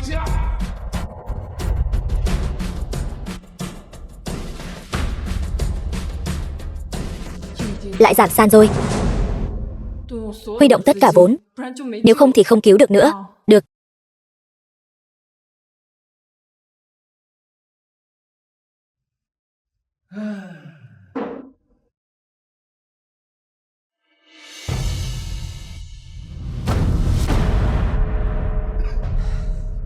Lượng vốn họ dùng để trấn áp quá khổng lồ, cộng thêm tâm lý hoảng loạn của các cổ đông, chúng ta hoàn toàn không thể kéo lên được.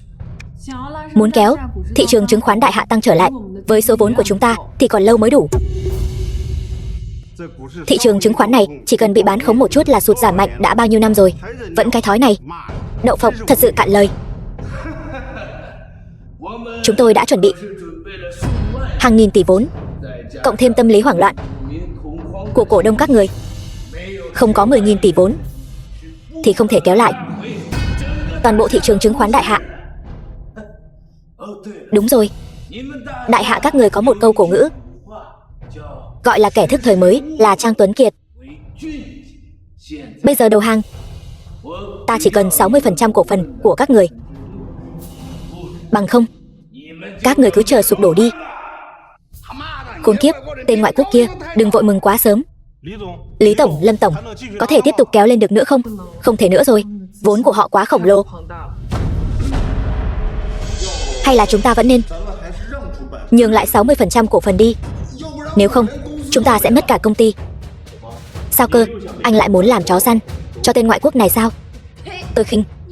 Cái tên nghèo kiết xác nhà anh có hiểu chứng khoán là gì không? Chẳng hiểu gì cả. Thì đừng có ở đây mà nói. Tôi nhớ cậu. Lần trước cậu đã khiến tôi mất mặt. Lần này, tôi cũng có thể khiến ông mất mặt ê chê. Cậu chỉ là một kẻ hạ đẳng chỉ biết dùng sức mạnh thô bạo. Cũng xứng nói ra lời này sao? Các vị, bây giờ tôi không chỉ muốn lấy 60% cổ phần của các vị, tôi còn muốn tên phế vật này quỳ xuống xin lỗi tôi. Bằng không, tôi sẽ tiếp tục dùng hàng nghìn tỷ vốn của tôi trấn áp thị trường chứng khoán Đại Hạ của các vị. Này, sao anh lại còn công báo tư thù vậy? Bây giờ là lúc các người có việc cầu xin ta đồng ý với điều kiện của ta, chẳng phải là điều hiển nhiên sao? Tên nghèo kiết xác kia, cậu không nghe hoàng tử Cha La nói gì sao? Mau quỳ xuống xin lỗi đi. Bằng không, cậu sẽ hại mất mạng Đại Hạ chúng ta đấy. Đúng vậy, nếu chỉ vì một mình anh mà ảnh hưởng đến thị trường chứng khoán Đại Hạ, anh gánh nổi trách nhiệm này không? Hai người các người vẫn thích làm chó săn như mọi khi. Nếu đã thích quỳ lại tên ngoại quốc này như vậy, sao còn không mau qua đó quỳ xuống đi? Tôi khinh. Cậu đừng có vu khống người khác. Tôi bảo cậu quỳ xuống xin lỗi hoàng tử Cha La. Đó là vì lợi ích của thị trường chứng khoán Đại Hạ chúng ta. Nếu không hoàng tử Cha La sẽ đánh sập thị trường chứng khoán Đại Hạ của chúng ta thì phải làm sao? Hắn là một tên nghèo rớt mồng tơi, có hiểu thị trường chứng khoán là gì không? Không cần nói nhảm với hắn. Nếu hắn không quỳ xuống, chúng ta sẽ báo cảnh sát bắt hắn. Bị bọn ngoại quốc bao vây tấn công, các người không những không đồng lòng chống lại bên ngoài mà ngược lại còn giúp đỡ chúng khắp nơi. Sao hả? Tiểu tử cậu không phục sao? Nếu cậu có bản lĩnh thì hãy làm cho thị trường chứng khoán tăng trở lại cho tôi xem. Nếu cậu không có khả năng đó thì ngoan ngoãn quỳ xuống xin lỗi đi. Nếu tôi có thể làm cho nó tăng trở lại thì sao? Đồ ngu xuẩn nhà cậu. Cậu có biết mình đang nói gì không? Vừa nãy hoàng tử Chala đã nói rồi. Muốn làm cho thị trường chứng khoán này tăng trở lại, ít nhất phải cần 10.000 tỷ. Cậu có biết 10.000 tỷ là khái niệm gì không? Chu Nguyên, anh đừng gây rối nữa. Đây là 10.000 tỷ đấy. Phải đó, anh rể. Em biết anh có bản lĩnh. Nhưng 10.000 tỷ này, ai có thể lấy ra được chứ? Tôi nói cho anh biết, cho dù một năm anh kiếm được 10 vạn, cũng phải kiếm trong 100 triệu năm. Bây giờ anh đã hiểu 10.000 tỷ là khái niệm gì chưa? Bây giờ ta đã mở phát sóng trực tiếp toàn cầu rồi. Ta muốn tất cả mọi người trên toàn thế giới thấy được thị trường chứng khoán của đại hạ các người bị ta hung hăng dẫm nát dưới chân như thế nào.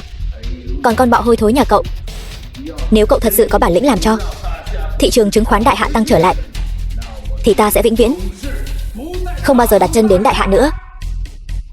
Được thôi, đây là lời anh nói đấy. Tôi sẽ khiến anh ngoan ngoãn cút ra ngoài. Dùng 20.000 tỷ vốn từ tài khoản hải ngoại của tôi phải đảm bảo thị trường chứng khoán đại hạ ổn định. Cái gì?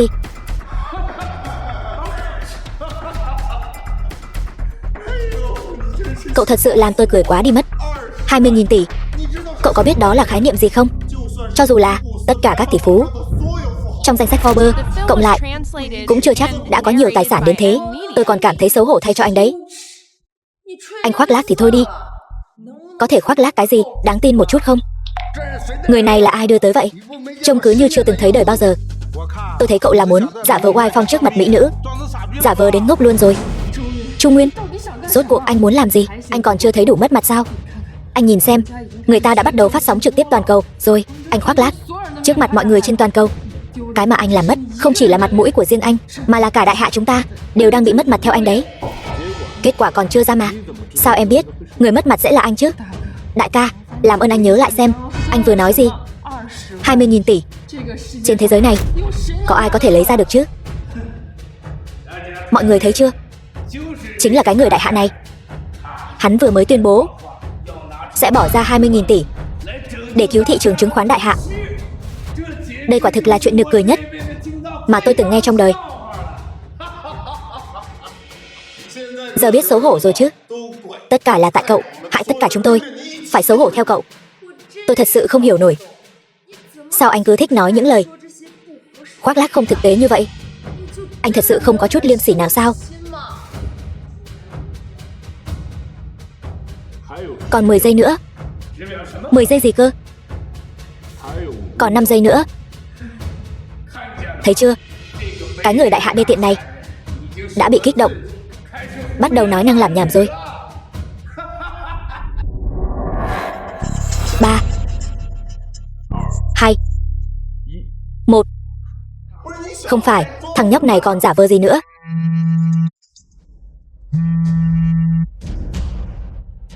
Có nguồn vốn đổ vào, bảng giá sàn đã được mở, có vốn bắt đầu kéo giá cổ phiếu lên rồi. Tăng điên cuồng. Tăng rồi.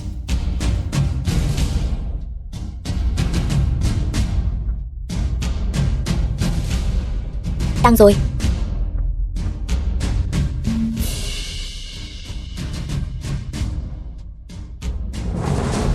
Cái gì? Nghiên cổ phiếu tăng trần. Tăng rồi. Trời ơi.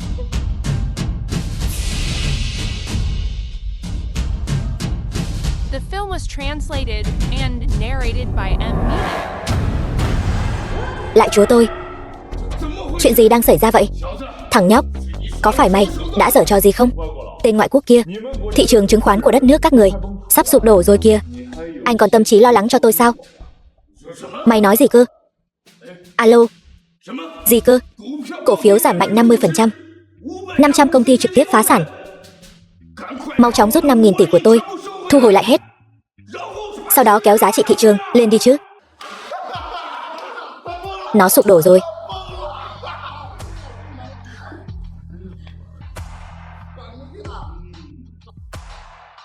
Chị, hình như họ tự sụp đổ rồi. Điều này không thể nào. Thị trường chứng khoán của họ vẫn luôn rất mạnh, sao có thể đột nhiên sụp đổ được? Trừ khi có một nguồn vốn khổng lồ đổ vào, tiến hành đàn áp điên cuồng. Trung Nguyên, việc nghìn cổ phiếu tăng trần trên thị trường chứng khoán Đại Hạ và sự sụp đổ của thị trường chứng khoán nước ngoài đều là thủ đoạn của anh sao? Nếu anh nói là anh làm, em có tin không? Thằng nhóc này lại bắt đầu khoác lác rồi. Các vị ơi, mọi người cẩn thận đấy, đừng để bị tên phế vật này lừa nữa. Mọi người thấy chưa?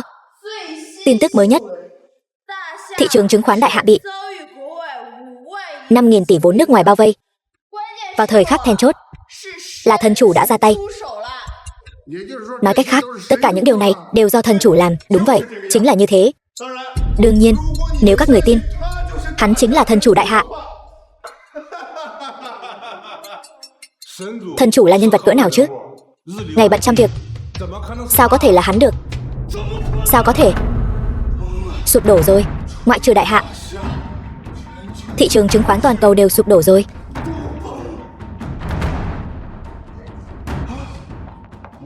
Cái gì? Hoàng tử. Khẩn cấp phát sóng một bản tin. Do thị trường chứng khoán toàn cầu bị nguồn vốn khổng lồ bán khống, vô số dòng vốn nước ngoài hoảng loạn tháo chạy, đổ dồn vào Đại Hạ. Các chuyên gia dự đoán thị trường chứng khoán Đại Hạ sẽ chào đón một đợt thị trường bò tót lớn chưa từng có trong cả trăm năm. Các cơ quan liên quan sẽ lần lượt ban hành chế độ quản lý nghiêm ngặt đối với thị trường chứng khoán Đại Hạ. Cuối cùng, khuyên đông đảo quần chúng nhân dân đầu tư một cách lý trí. Trời ơi, việc này phải huy động bao nhiêu vốn chứ? Chỉ bằng sức lực của một người đã làm sụp đổ thị trường chứng khoán toàn cầu, lại còn đưa thị trường chứng khoán Đại Hạ vào thị trường bò tót. Không phải nói là thần chủ chỉ có tài sản hàng nghìn tỷ thôi sao? Lần thao tác này của ngài ấy ít nhất cũng phải huy động hàng chục nghìn tỷ đấy. Các người hiểu gì chứ? Thần chủ chỉ có nghìn tỷ vốn ở Đại Hạ mà thôi. Nghe nói tài sản của ngài ấy trải rộng khắp toàn cầu. Có chuyên gia ước tính tài sản của ngài ấy có thể đạt đến hàng trăm nghìn tỷ. Cái gì? Hàng trăm nghìn tỷ? Vậy chẳng phải là giàu có địch nổi cả một quốc gia theo đúng nghĩa đen sao? Hóa ra thần chủ lợi hại đến vậy. Chị, em cuối cùng cũng biết tại sao chị lại sùng bái thần chủ đến vậy rồi. Bây giờ các vị còn tin hắn ta là thần chủ nữa không? Người ta là nhân vật lớn cỡ nào, định sẵn sẽ lưu danh sử sách. Còn hắn ta chẳng qua chỉ là một tên bán rau thích khoác lác mà thôi. Cái người này chính là một tên hề, chỉ biết khoác lác và thích thể hiện. Tối nay chính là tiệc mừng thần chủ trở về rồi. Rốt cuộc thần chủ là ai? Tối nay sẽ biết thôi. Dù sao thì không thể nào là cái tên nghèo kiết xác này được. Cô xem hắn ta bây giờ, ngay cả một câu cũng không dám nói. Anh rể, anh là thần chủ sao? Nếu anh nói anh là thần chủ, em có tin không? Khủng hoảng thị trường chứng khoán Đại Hạ đã được giải quyết, vậy chúng ta về trước đi. Tiệc thần chủ tối nay, mọi người còn phải chuẩn bị một chút. Tiệc mừng thọ Lý Phủ.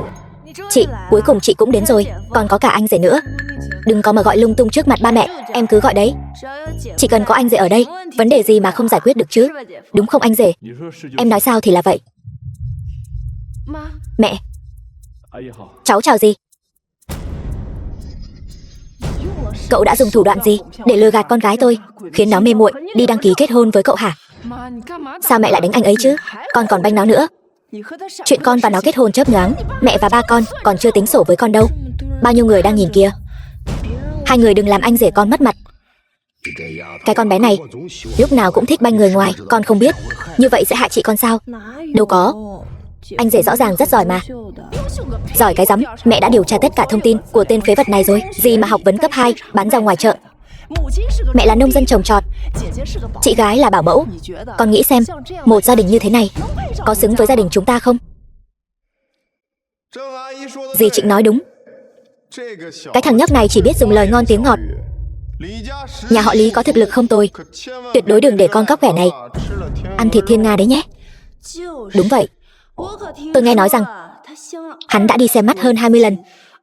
Hơn 20 cô gái đều không vừa mắt hắn. Vậy mà bây giờ lại kết hôn với Lý Tổng. Điều này chứng tỏ điều gì? Chứng tỏ Lý Tổng đã bị hắn lừa rồi. Tôi khinh. Sao chỗ nào cũng có hai người các người vậy? Anh rể tôi mà là cóc ghẻ thì các người chính là phân bò. Nhiên Nhiên, ba thường dạy con thế nào hả? Con gái không được nói tục. Chẳng phải con học từ mẹ sao? Tình Nhu, mẹ biết con không muốn bị giục cưới, nhưng con gả cho một gia đình nghèo khó như vậy, tự làm khổ bản thân thì có ích gì chứ? Mẹ, con, đừng nói nữa. Mặc kệ cậu dùng thủ đoạn gì để lừa gạt con gái tôi, nhưng tôi với tư cách là mẹ nó, tôi nghiêm túc nói cho cậu biết, chuyện hôn sự của hai người tôi không công nhận. Cậu là một kẻ bán rau, dựa vào đâu mà đòi trèo cao vào nhà chúng tôi? Mau cút khỏi đây cho tôi, nơi này không chào đón cậu. Các người chẳng phải là quá mức tự cao tự đại rồi sao? Không biết ai đã cho các người cái sự tự tin này, khiến cho cảm giác yêu Việt của các người mạnh mẽ đến vậy. Cậu là một kẻ hèn mọn ở tầng lớp thấp kém, làm sao có thể nhìn thấy phong cảnh của tầng lớp thượng lưu? Tôi lười nói nhảm với cậu, mau ly hôn với con gái tôi đi. Nếu tôi nói không thì sao? Cậu có tư cách để nói không sao? Cậu nhìn xem, tất cả những vị có mặt hôm nay, ai mà không có tài sản hơn chục triệu? Cậu là một kẻ trồng trọt bán rau, cả đời này cũng không thể nào với tới được. Dì nói đúng đấy. Tôi thấy khó hiểu thật. Sao anh lại không có chút tự biết mình nào vậy? Những kẻ như các người, nhân viên giao hàng, tài xế, công nhân ở đại hạ này, chỉ là những kẻ ở tầng lớp thấp kém, buôn ba vì cuộc sống thôi. Lấy đâu ra dũng khí mà dám đến loại tiệc cao cấp này chứ? Hay là thế này, bây giờ cậu quỳ xuống sủa 2 tiếng cho tôi nghe. Tôi sẽ sắp xếp cho cậu một chỗ ở góc phòng, tiện thể ném cho cậu 2 khúc xương để gặp. Tôi thấy vừa nãy các người quỳ lại chưa đủ đau đầu phải không? Còn muốn thử lại nữa hả? Tức giận đến mức xấu hổ rồi. Đây chính là sự bi ai của những kẻ hèn mọn ở tầng lớp thấp kém như các người. Khi đối diện với những thứ không thể đạt được, chỉ có thể tức giận điên cuồng trong bất lực.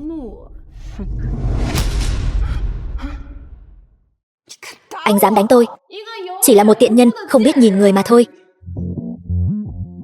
Đánh thì đã làm sao? Là Lâm Thanh Duẫn, chủ tịch tập đoàn Lâm Thị, cô ta cũng đến tham dự tiệc thọ sao? Nghe nói cô ta và Lý Tinh Nhu là kẻ thù không đội trời chung. Sao cô ta lại đến? Tổng giám đốc Lâm, vừa nãy không kịp chào hỏi.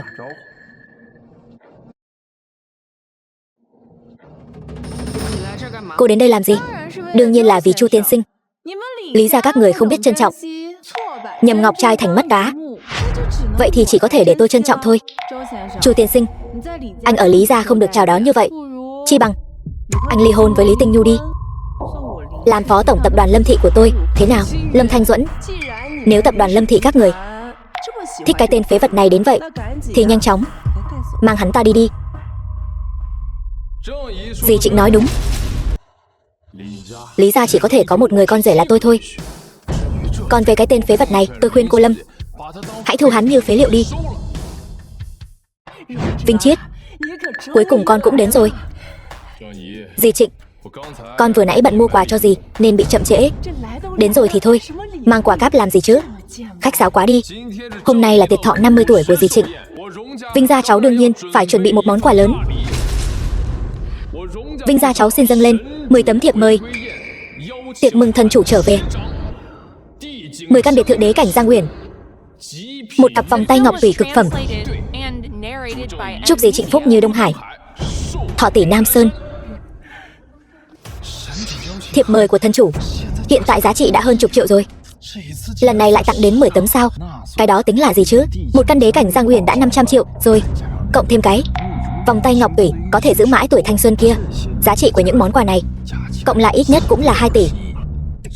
Hào phóng như vậy, người này giàu có quá đi mất. Anh ta là đại thiếu gia của Vinh gia, một trong tứ đại gia tộc ở kinh đô. Tài sản cá nhân của anh ta thậm chí có thể sánh ngang với các gia tộc ở Tinh Hải chúng ta. Xem ra không cần phải đợi đến tiệc mừng trở về, chỉ riêng Vinh thiếu gia thôi đã đủ để Lý Tinh Nhu đá bay cái tên phế vật này rồi. Đợi hắn ta bị đá đi, tôi sẽ đòi lại gấp trăm lần những sỉ nhục mà tôi phải chịu. Hôm nay là sinh nhật của dì Trịnh, anh cũng hy vọng nó sẽ trở thành ngày kỷ niệm kết hôn của chúng ta. Tinh Nhu, em có đồng ý gả cho anh không? Tôi không đồng ý.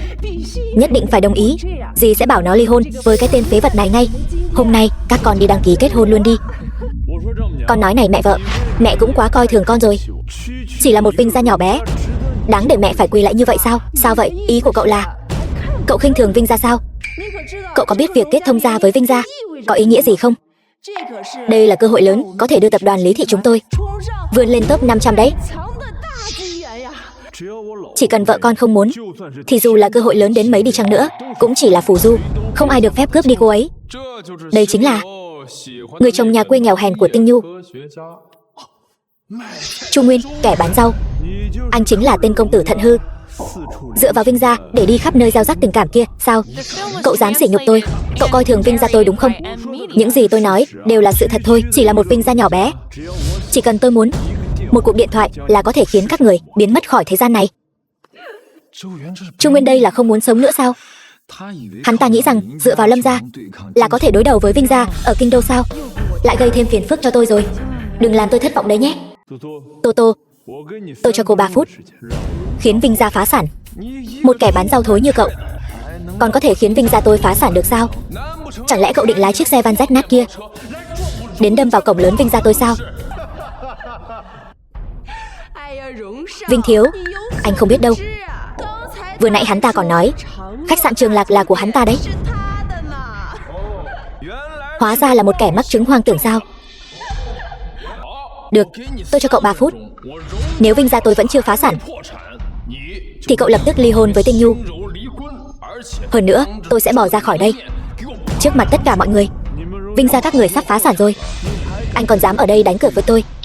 Nếu cha anh biết anh có cái gan lớn như vậy, chắc sẽ tức mất mạng đấy. Một kẻ bán rau như cậu, thân phận khác biệt một trời một vực so với Vinh thiếu. Cậu lấy tư cách gì mà nói chuyện như vậy với người ta? Mau quỳ xuống xin lỗi cậu ấy đi. Tôi biết anh nói những lời này là để giúp tôi, nhưng Vinh gia lại là đại gia tộc ở kinh đô. Đừng nói là tôi, ngay cả toàn bộ Lý gia họ cũng không xem ra gì đâu. Vậy anh hỏi em, nếu anh thật sự đắc tội với Vinh gia, em có giống như Lý gia buông lời cay nghiệt ruồng bỏ anh không? Bây giờ là lúc nào rồi? Trả lời anh. Lý gia sẽ làm vậy, nhưng tôi thì không. Thế là đủ rồi, chúng ta đã kết hôn rồi. Anh sẽ không để em phải chịu bất kỳ ấm ức nào, càng không để bất cứ ai cướp em đi. Trước khi nói lời khoác lác, làm ơn anh hãy xem lại thực lực của mình đi. Bằng không, chỉ dựa vào một kẻ tiện dân tầng lớp thấp kém chuyên trồng trọt bán rau như anh, chỉ khiến người ta cười rụng răng mà thôi. 3 phút đã hết. Vinh gia tôi vẫn là đại gia tộc ở kinh đô, còn tên phế vật nhà cậu lập tức đi ly hôn với Tinh Nhu ngay bây giờ. Thứ nghèo hèn như cậu mà còn muốn trèo cao, trở thành con rể của Lý gia chúng tôi sao? Cứ nằm mơ giữa ban ngày đi. Cha, có chuyện gì sao?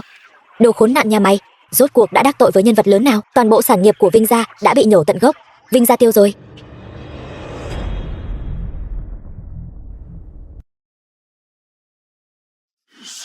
Cái gì?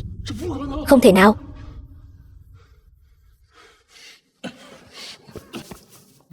Mày đã làm cách nào khiến Vinh gia tao phá sản? Mày nói xem rốt cuộc mày đã làm gì? Vinh gia thật sự phá sản rồi.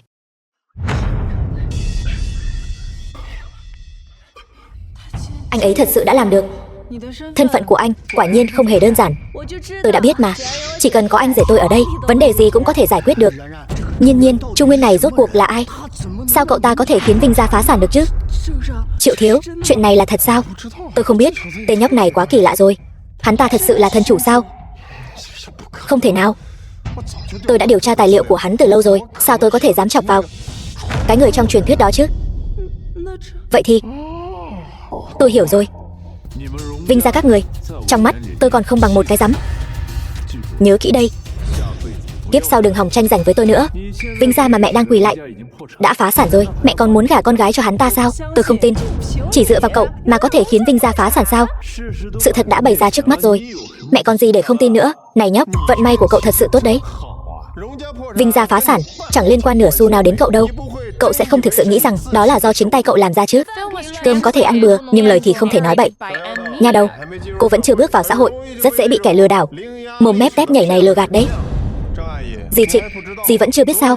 Hôm qua tại Thương hội Vạn Quốc, thần chủ đã ở trước mặt tất cả các ông lớn trong giới kinh doanh tặng sính lễ cho Lý tổng rồi.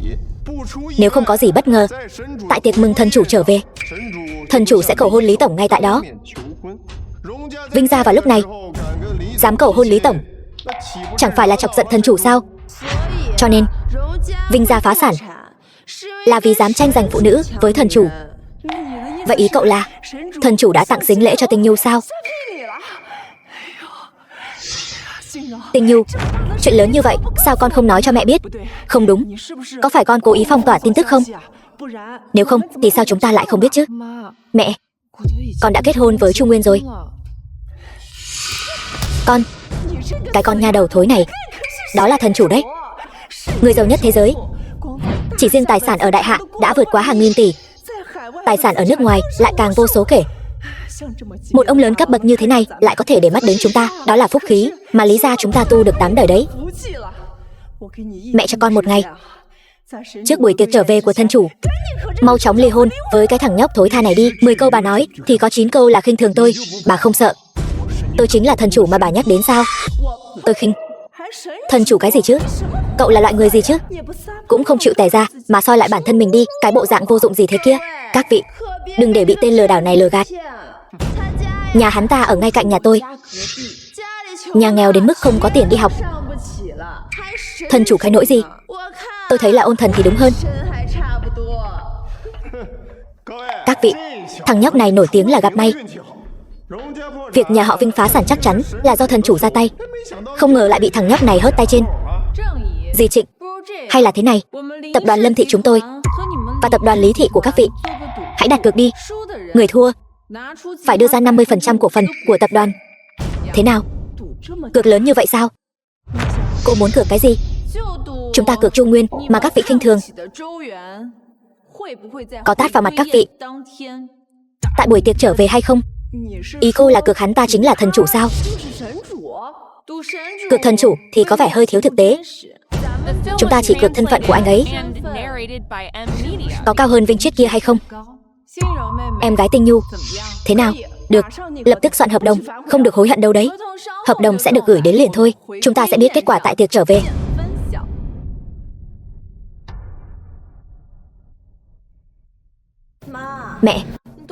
Mẹ còn chưa hỏi ý kiến chúng con nữa. Lỡ như chúng ta thua thì sao? Sao lại thua được chứ? Chúng ta và tập đoàn Lâm Thị đã là kẻ thù truyền kiếp mấy trăm năm rồi. Bây giờ vừa hay có cơ hội này. Để có thể đánh bại bọn họ, nhất định phải nắm bắt cơ hội này. Nhưng mà cách tiệc trở về của thân chủ chỉ còn 1 ngày nữa thôi. Dù thế nào đi nữa, con cũng phải ly hôn với cái tên phế vật này. Còn về nhà họ Vinh kia, mẹ có thể không bắt con kết thông gia với họ. Hay là con tìm em trai mượn một ít. Như vậy phí thuê quầy tháng này sẽ được giải quyết. Con đâu phải không biết tình hình kinh tế của em trai con. Nó kết hôn với người ta, tiền của bản thân còn không đủ nữa là. Chúng ta đừng gây áp lực cho nó nữa. Tiền thuê nhà tháng này của các người rốt cuộc có nộp hay không?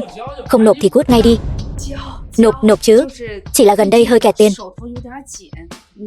Có thể cho chúng tôi khất vài ngày được không? Không nộp nổi tiền thuê thì cút đi.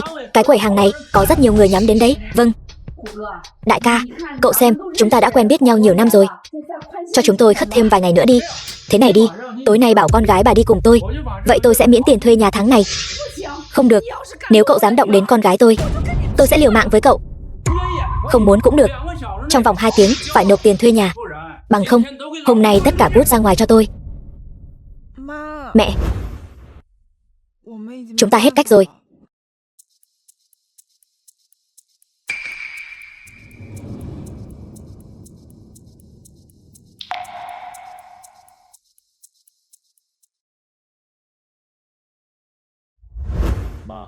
Mẹ, con sẽ dọn ra ngoài ở. Trong cái thẻ này có rất nhiều tiền. Khi nào mẹ cần tiền, cứ tự mình đi rút là được. Mẹ biết rồi. Tiểu Nguyên, hãy đối xử tốt với cô gái đó. Mẹ có cách rồi. Mẹ đi rút tiền đây. Con đợi mẹ ở đây nhé. Chào quý khách. Xin hỏi quý khách cần thực hiện nghiệp vụ gì? Tôi muốn rút một ít tiền. Xin quý khách vui lòng xuất trình thẻ ngân hàng và chứng minh thư. Nhà các người nghèo rất mồng tơi, còn dám đến quầy giao dịch rút tiền. Xin lỗi quý khách, thẻ ngân hàng và thông tin nhận dạng không khớp, không thể rút tiền được. Tôi còn nói, sao bà lại đến quầy giao dịch rút tiền? Hóa ra là thẻ ăn trộm sao? Không phải ăn trộm, đây là thẻ của con trai tôi. Ăn trộm thì là ăn trộm thôi, còn gãi chảy cãi cối, cút nhanh đi. Đừng làm lỡ việc tôi rút tiền, nhanh lên. Nếu đây là thẻ của con trai bà có thể đến máy rút tiền bên kia để tự rút tiền, chỉ cần nhập mật khẩu là được. Cảm ơn. Thẻ của tên con trai nghèo rớt mồng tơi nhà bà, rút được vài trăm tệ là tốt lắm rồi. Rút cho tôi 10 vạn tệ.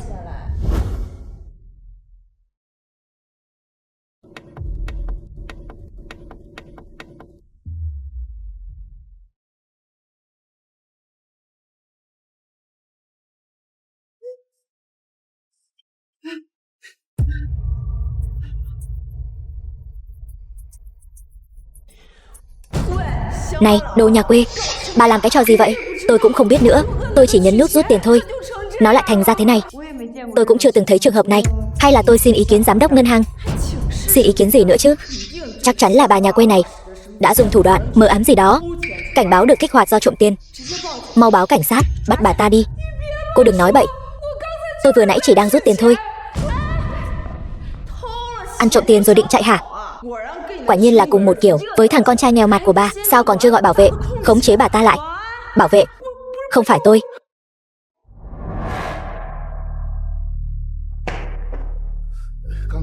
Vừa nãy là ai đã kích hoạt cảnh báo? Đồ nhà quê. Bà tiêu đời rồi. Cứ chờ mà ngồi bóc lịch đi. Thưa quý khách, ngân hàng chúng tôi trong thời gian ngắn không thể rút ra được nhiều tiền mặt như vậy. Bây giờ ngân hàng cũng nghèo đến mức này sao? Hay là chúng ta vào phòng VIP ngồi một lát? Không cần đâu, tôi đang cần tiền gấp. Quý khách cần khoảng bao nhiêu tiền? Chúng tôi sẽ tìm cách xem có thể giúp quý khách gom đủ không. 2.000 tệ. 2.000 tệ sao? Trong thẻ không có 2.000 tệ sao? Có chứ.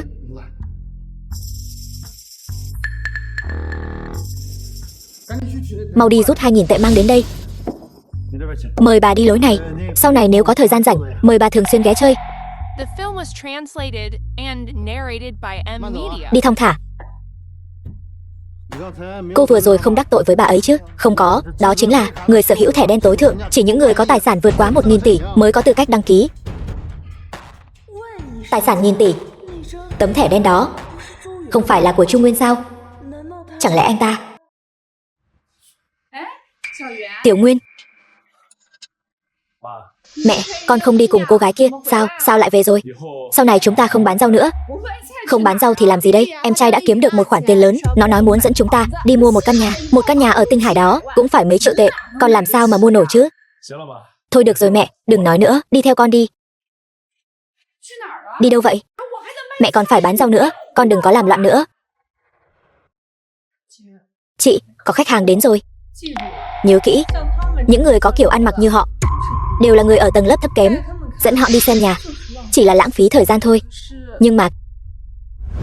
Xin chào, chúng tôi đến xem nhà. Xin lỗi, nhà ở chỗ chúng tôi thấp nhất là 5 triệu tệ trở lên. Xem nhà cần phải chứng minh bản thân có tài sản trên 1 triệu tệ. Chúng tôi chỉ là xem nhà thôi. Tại sao phải kiểm tra tài sản? Đương nhiên là cần phải kiểm tra tài sản rồi. Nếu không, bị những kẻ tay chân không sạch sẽ lấy mất thứ gì đó, chẳng phải chúng tôi sẽ chịu tổn thất sao? Tiên sinh, xin lỗi, tôi sẽ dẫn anh đi xem. Cả nhà này toàn là lũ nghèo mặt. Dẫn họ đi xem nhà làm gì chứ? Dù sao thì cũng không mua nổi. Thật là xui xẻo. Sao chỗ nào cũng thấy các người vậy? Câu này không phải nên là tôi hỏi bà mới đúng sao? Các người ngay cả tiền sính lễ còn không gom đủ, còn đến đây mua nhà sao? Lạc Ninh, em sao vậy? Không sao, em chỉ là đột nhiên cảm thấy may mắn. May mà lúc trước em đã không chọn cái tên nghèo mặt này. Nếu không, bây giờ làm gì có cơ hội đến đây mua nhà chứ? Điều đó chỉ có thể chứng minh rằng mắt nhìn của em thật tốt. Bảo bối, dẫn chúng tôi đi xem nhà đi. Được thưa tiên sinh, mời đi lối này. Cô có ý gì vậy? Lúc chúng tôi đến, cô trưng ra bộ mặt khó chịu, còn nói phải kiểm tra tài sản. Họ đến thì cô lại tỏ vẻ nịnh nọt, chuyện kiểm tra tài sản cũng không nhắc đến. Nhìn cái bộ dạng nghèo hèn của các người kia, người ta không đuổi các người ra ngoài đã là may mắn lắm rồi. Sao còn mặt mũi mà than phiền chứ? Nhà các người 1 năm trồng trọt bán rau, còn cô đi làm bảo mẫu cho người ta. 1 năm kiếm được bao nhiêu tiền? Còn chẳng bằng tiền mà Triệu thiếu chúng tôi kiếm trong 1 ngày nữa. Anh, nghề nghiệp không phân biệt sang hèn. Gia đình các người chẳng qua cũng chỉ là dựa dẫm vào người khác mà thôi. Hơn nhà chúng tôi được chỗ nào? Triệu thiếu đã cầu hôn Ninh Nhi nhà chúng tôi rồi, sắp trở thành con rể nhà chúng tôi rồi. Cậu ấy có tiền giúp chúng tôi mua nhà. Sao nào? Cậu ghen tị hả? Đúng vậy. May mà lúc đó chị tôi đi xem mắt đã không đồng ý cái tên nghèo kiết xác như anh. Nếu không, làm sao có thể gặp được Triệu thiếu nhà chúng tôi chứ?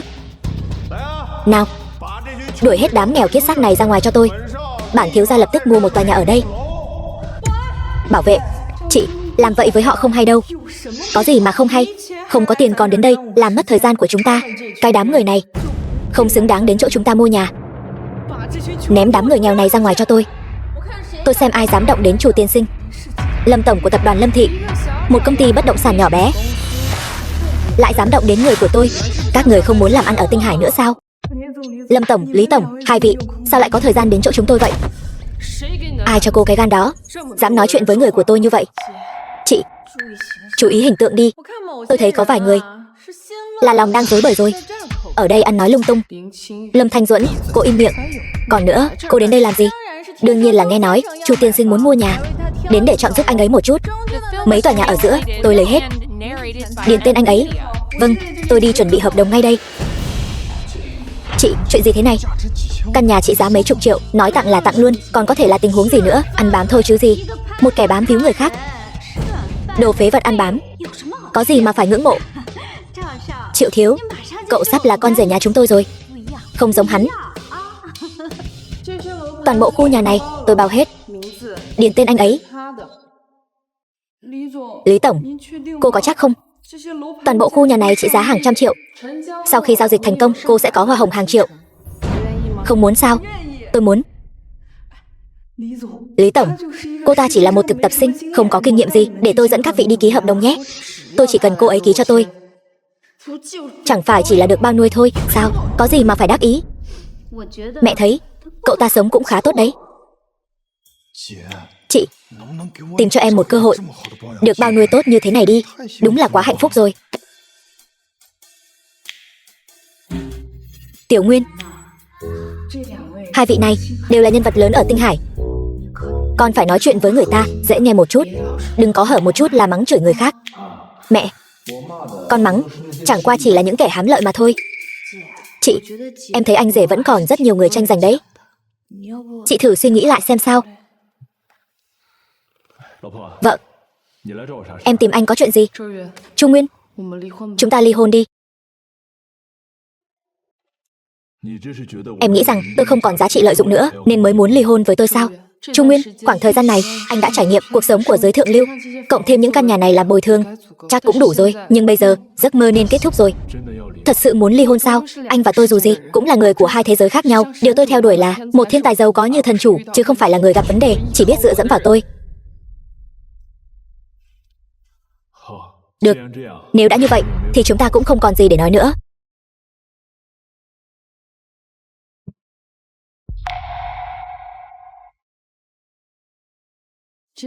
Những lời này tuy khó nghe, nhưng chỉ có cách này mới khiến anh buông bỏ được thứ tình cảm không nên tồn tại này. Như vậy cũng tốt cho anh. Con người rốt cuộc phải tự dựa vào chính mình. Thấy chưa? Đây chính là kết cục của kẻ ăn bám. Sẽ bị đá đi bất cứ lúc nào. Đồ phế vật nhà cậu, giờ không còn chỗ dựa nữa rồi nhỉ? Để tôi xem sau này cậu còn dám kiêu ngạo thế nào nữa. Triệu thiếu, hắn ta chẳng qua chỉ là một tiện dân tầng lớp thấp kém. Sau này làm gì còn cơ hội liên lạc với chúng ta nữa. Cũng đúng. Đi thôi, chúng ta đổi sang chỗ khác mua nhà đi.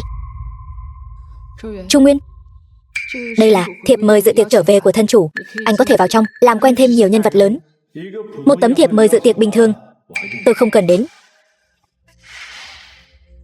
Mẹ, chúng ta đi thôi. Chẳng qua chỉ là một người phụ nữ thôi mà, với thân phận của em trai chị, lo gì không tìm được người tốt hơn. Chị, sao em lại cảm thấy em ly hôn mà chị lại vui vẻ thế? Chị đâu có. Thôi được rồi, người ta là nữ chủ tịch nghìn tỷ của Tinh Hải, chúng ta cũng không thể trèo cao được. Hôm nay cả nhà chúng ta cùng nhau uống rượu, quên hết mọi phiền muộn đi. Nào uống rượu. Nào cạn ly.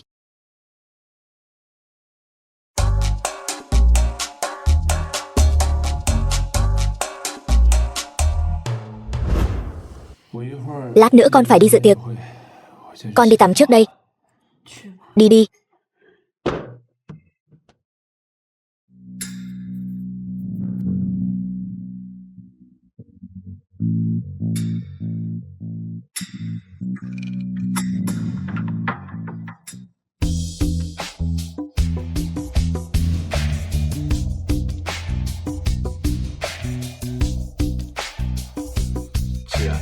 Chị say rồi. Chưa say. Nhưng chúng ta là chị em mà. Chúng ta đâu có quan hệ huyết thống. Sợ gì chứ? Mỗi lần thấy em thân mật với những người phụ nữ khác, chỗ này của chị rất đau. Chị, em, Tiểu Nguyên, chị không muốn trốn tránh nữa. Tôi là Trung Nguyên. Tôi đã trở về rồi.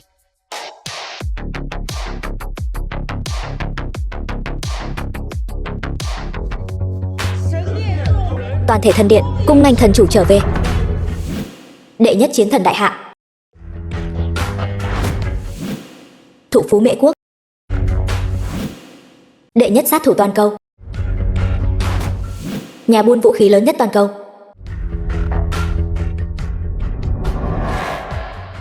Đứng dậy đi. Thần chủ, mẹ của anh biết anh trở về. Đang trên đường đến đây rồi. Sao bà ấy cũng đến đây? Các người vào phòng tiệc chuẩn bị trước đi. Vâng.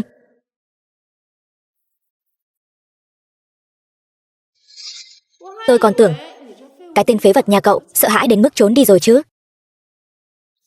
Chị, mấy cô gái bên kia đang làm gì vậy? Vừa nãy có tin tức nói rằng mẹ của thần chủ sẽ đích thân đến đây để chọn con dâu. Cho nên các gia tộc lớn đều bảo thiên kim nhà mình trang điểm, ăn diện một chút, tuyển con dâu. Tiểu Nguyên, em yên tâm, chị sẽ không đi đâu. Chị, em thấy chị vẫn nên tham gia một chút đi. Tại sao? Thật không biết gia đình các người đã gặp phải loại may mắn gì. Ngay cả tiệc mừng thần chủ trở về cũng có thể tham gia. Cô làm gì đấy?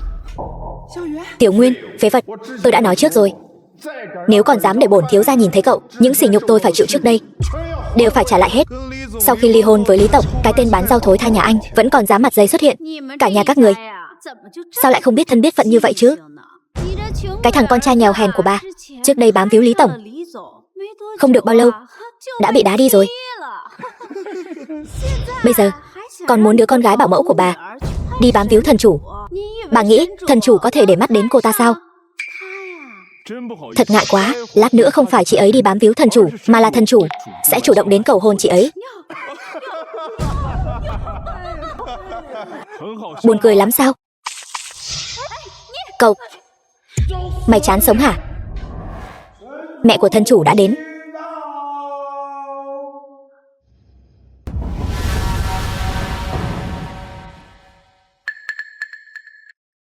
Các vị, tôi tin rằng mọi người đã biết mục đích tôi đến đây rồi. Đúng vậy, chính là để chọn con dâu. Bây giờ tôi sẽ đưa ra một câu hỏi. Vị thiên kim tiểu thư nào có mặt ở đây có thể trả lời đúng thì có thể trở thành con dâu của Chu gia chúng tôi.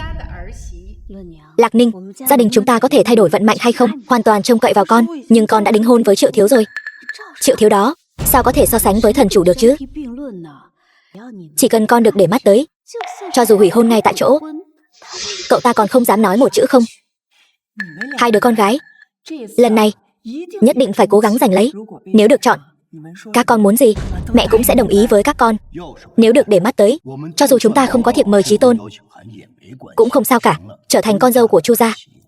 Khủng hoảng của tập đoàn Lý thị chúng ta, ngài ấy chắc chắn sẽ không khoanh tay đứng nhìn. Đúng vậy, Tiểu Nhu, trước đây vì không muốn kết hôn với Vinh Chiết, con đã cố tình kết hôn với tên nghèo hèn đó. Mẹ không trách con, nhưng lần này nhất định phải để tâm vào, biết chưa hả? Con biết rồi. Xin mời Triệu công tử, Vinh công tử và Chu công tử lên sân khấu một chút.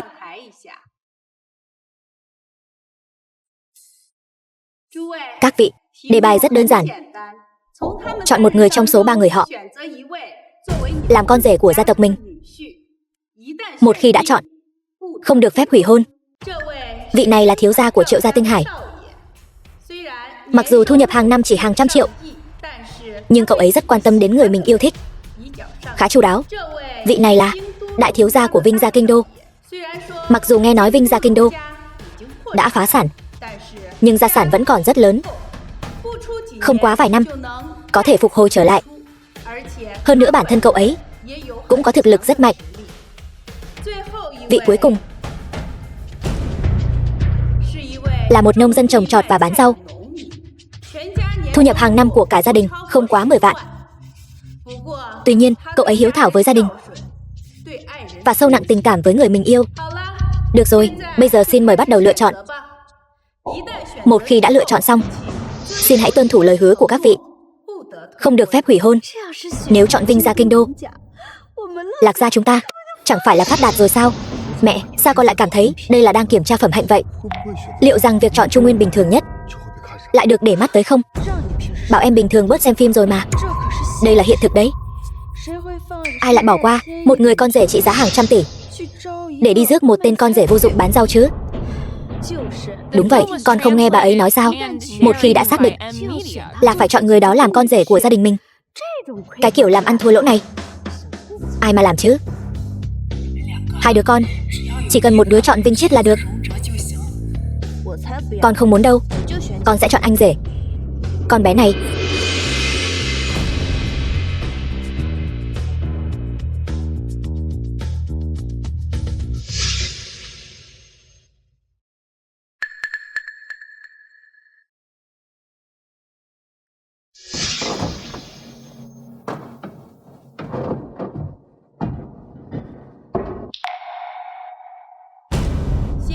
Bây giờ tôi xin tuyên bố, những người vượt qua là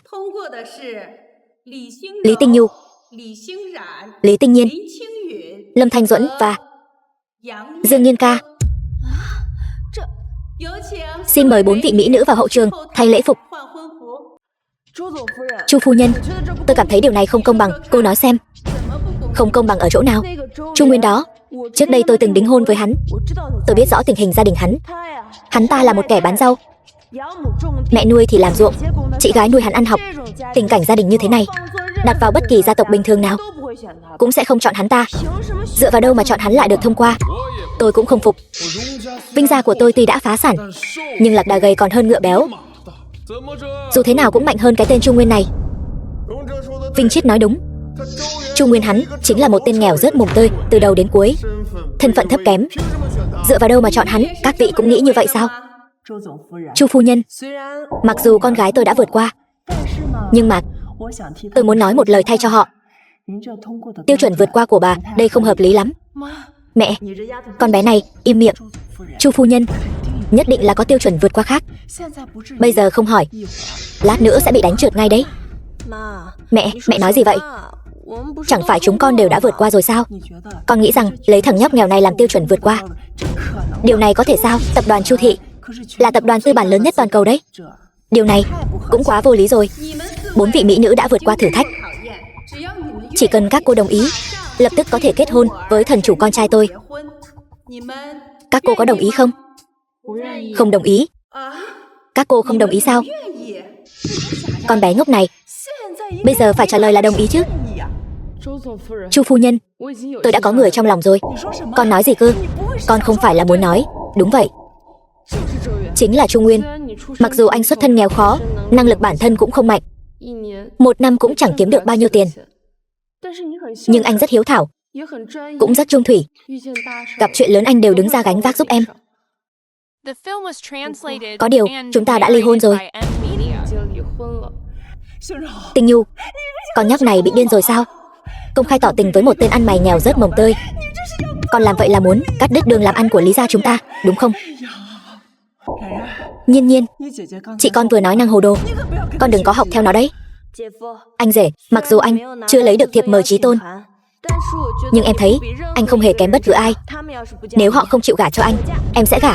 Nhiên Nhiên, con nói linh tinh gì vậy hả? Lý do cô từ chối là gì? Không có lý do đặc biệt nào cả. Tôi chỉ đơn thuần là muốn gả cho Trung Nguyên thôi. Tôi thích Tiểu Nguyên từ nhỏ rồi, không thể gả cho người khác được. Nói mới nhớ, giao ước cá cược giữa cậu và tôi đã thất bại rồi. Kẻ nào thua phải tự phế 2 chân và biến mất mãi mãi. Mày tự làm hay là để tao tìm người giúp mày đây? Tôi đã nói sẽ giúp Lý gia giành được thiệp mời chí tôn, nhưng chưa nói là khi nào. Mày muốn giở trò quỵt nợ hả? Vinh Chiết, đừng phí lời với hắn ta. Thằng nhóc này chỉ biết khoác lác thôi. Cho hắn nếm mùi đau khổ đi. Chẳng qua chỉ là một tấm thiệp mời chí tôn thôi. Cho dù tôi không lấy ra, cũng vẫn có thể thắng được các người. Ý mày là sao? Lý gia các người muốn có thiệp mời chí tôn, chẳng qua cũng chỉ là để được ngồi bên cạnh thân chủ. Bây giờ tôi sẽ cho các người quyền lợi đó, cho phép các người ngồi vào bàn bên cạnh này. Cậu nghĩ cậu là ai chứ? Bảo tôi ngồi bàn nào thì ngồi bàn đó sao? Đúng vậy, cậu đó vẫn thích nói khoác như vậy. Đây là tiệc mừng thần chủ trở về đấy. Những người đến đây đều là nhân vật lớn. Cậu bớt nói lại đi. Thật mất mặt. Tao nhớ thằng nhóc mày từng nói mày chính là thần chủ. Mạo danh thần chủ là tội mất mạng đấy. Cậu cứ chờ mất mạng đi. Người đâu? Đánh phế 2 chân thằng nhóc này, rồi ném ra ngoài.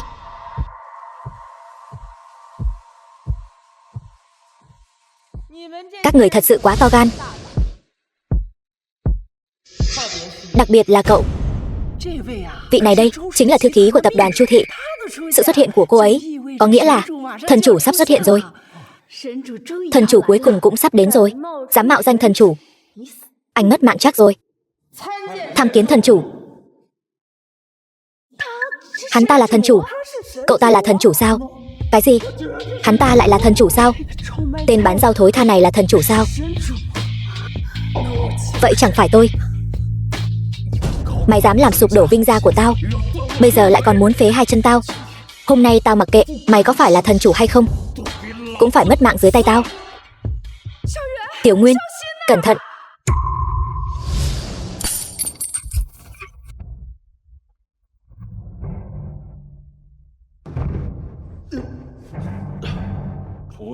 Không biết tự lượng sức mình. Tôi xin lỗi. Trước đây là do tôi có mắt không tròng. Tôi sai rồi, tôi không đúng. Tôi sai rồi, tôi thật sự sai rồi. Tôi cũng xin lỗi anh. Xin lỗi. Tôi xin lỗi.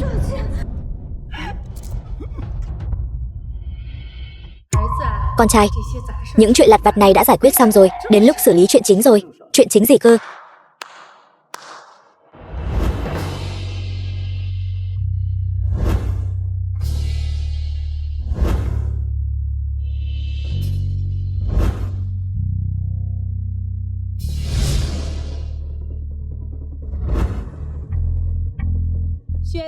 Hãy chọn một trong số họ và kết hôn với họ đi. The film was translated and narrated by M Media. Chị có thể mỗi ngày nấu những món em thích ăn nhất. Em có thể giao tập đoàn Lý Thị cho anh. Em sẵn lòng trao tất cả mọi thứ của em cho anh. Nếu anh chọn em không bận tâm nếu chị cũng gả sang đây cùng. Như vậy anh sẽ có 2 cô vợ. Chị đẹp em xinh đấy. Trẻ con mới phải chọn lựa. Tôi muốn tất cả.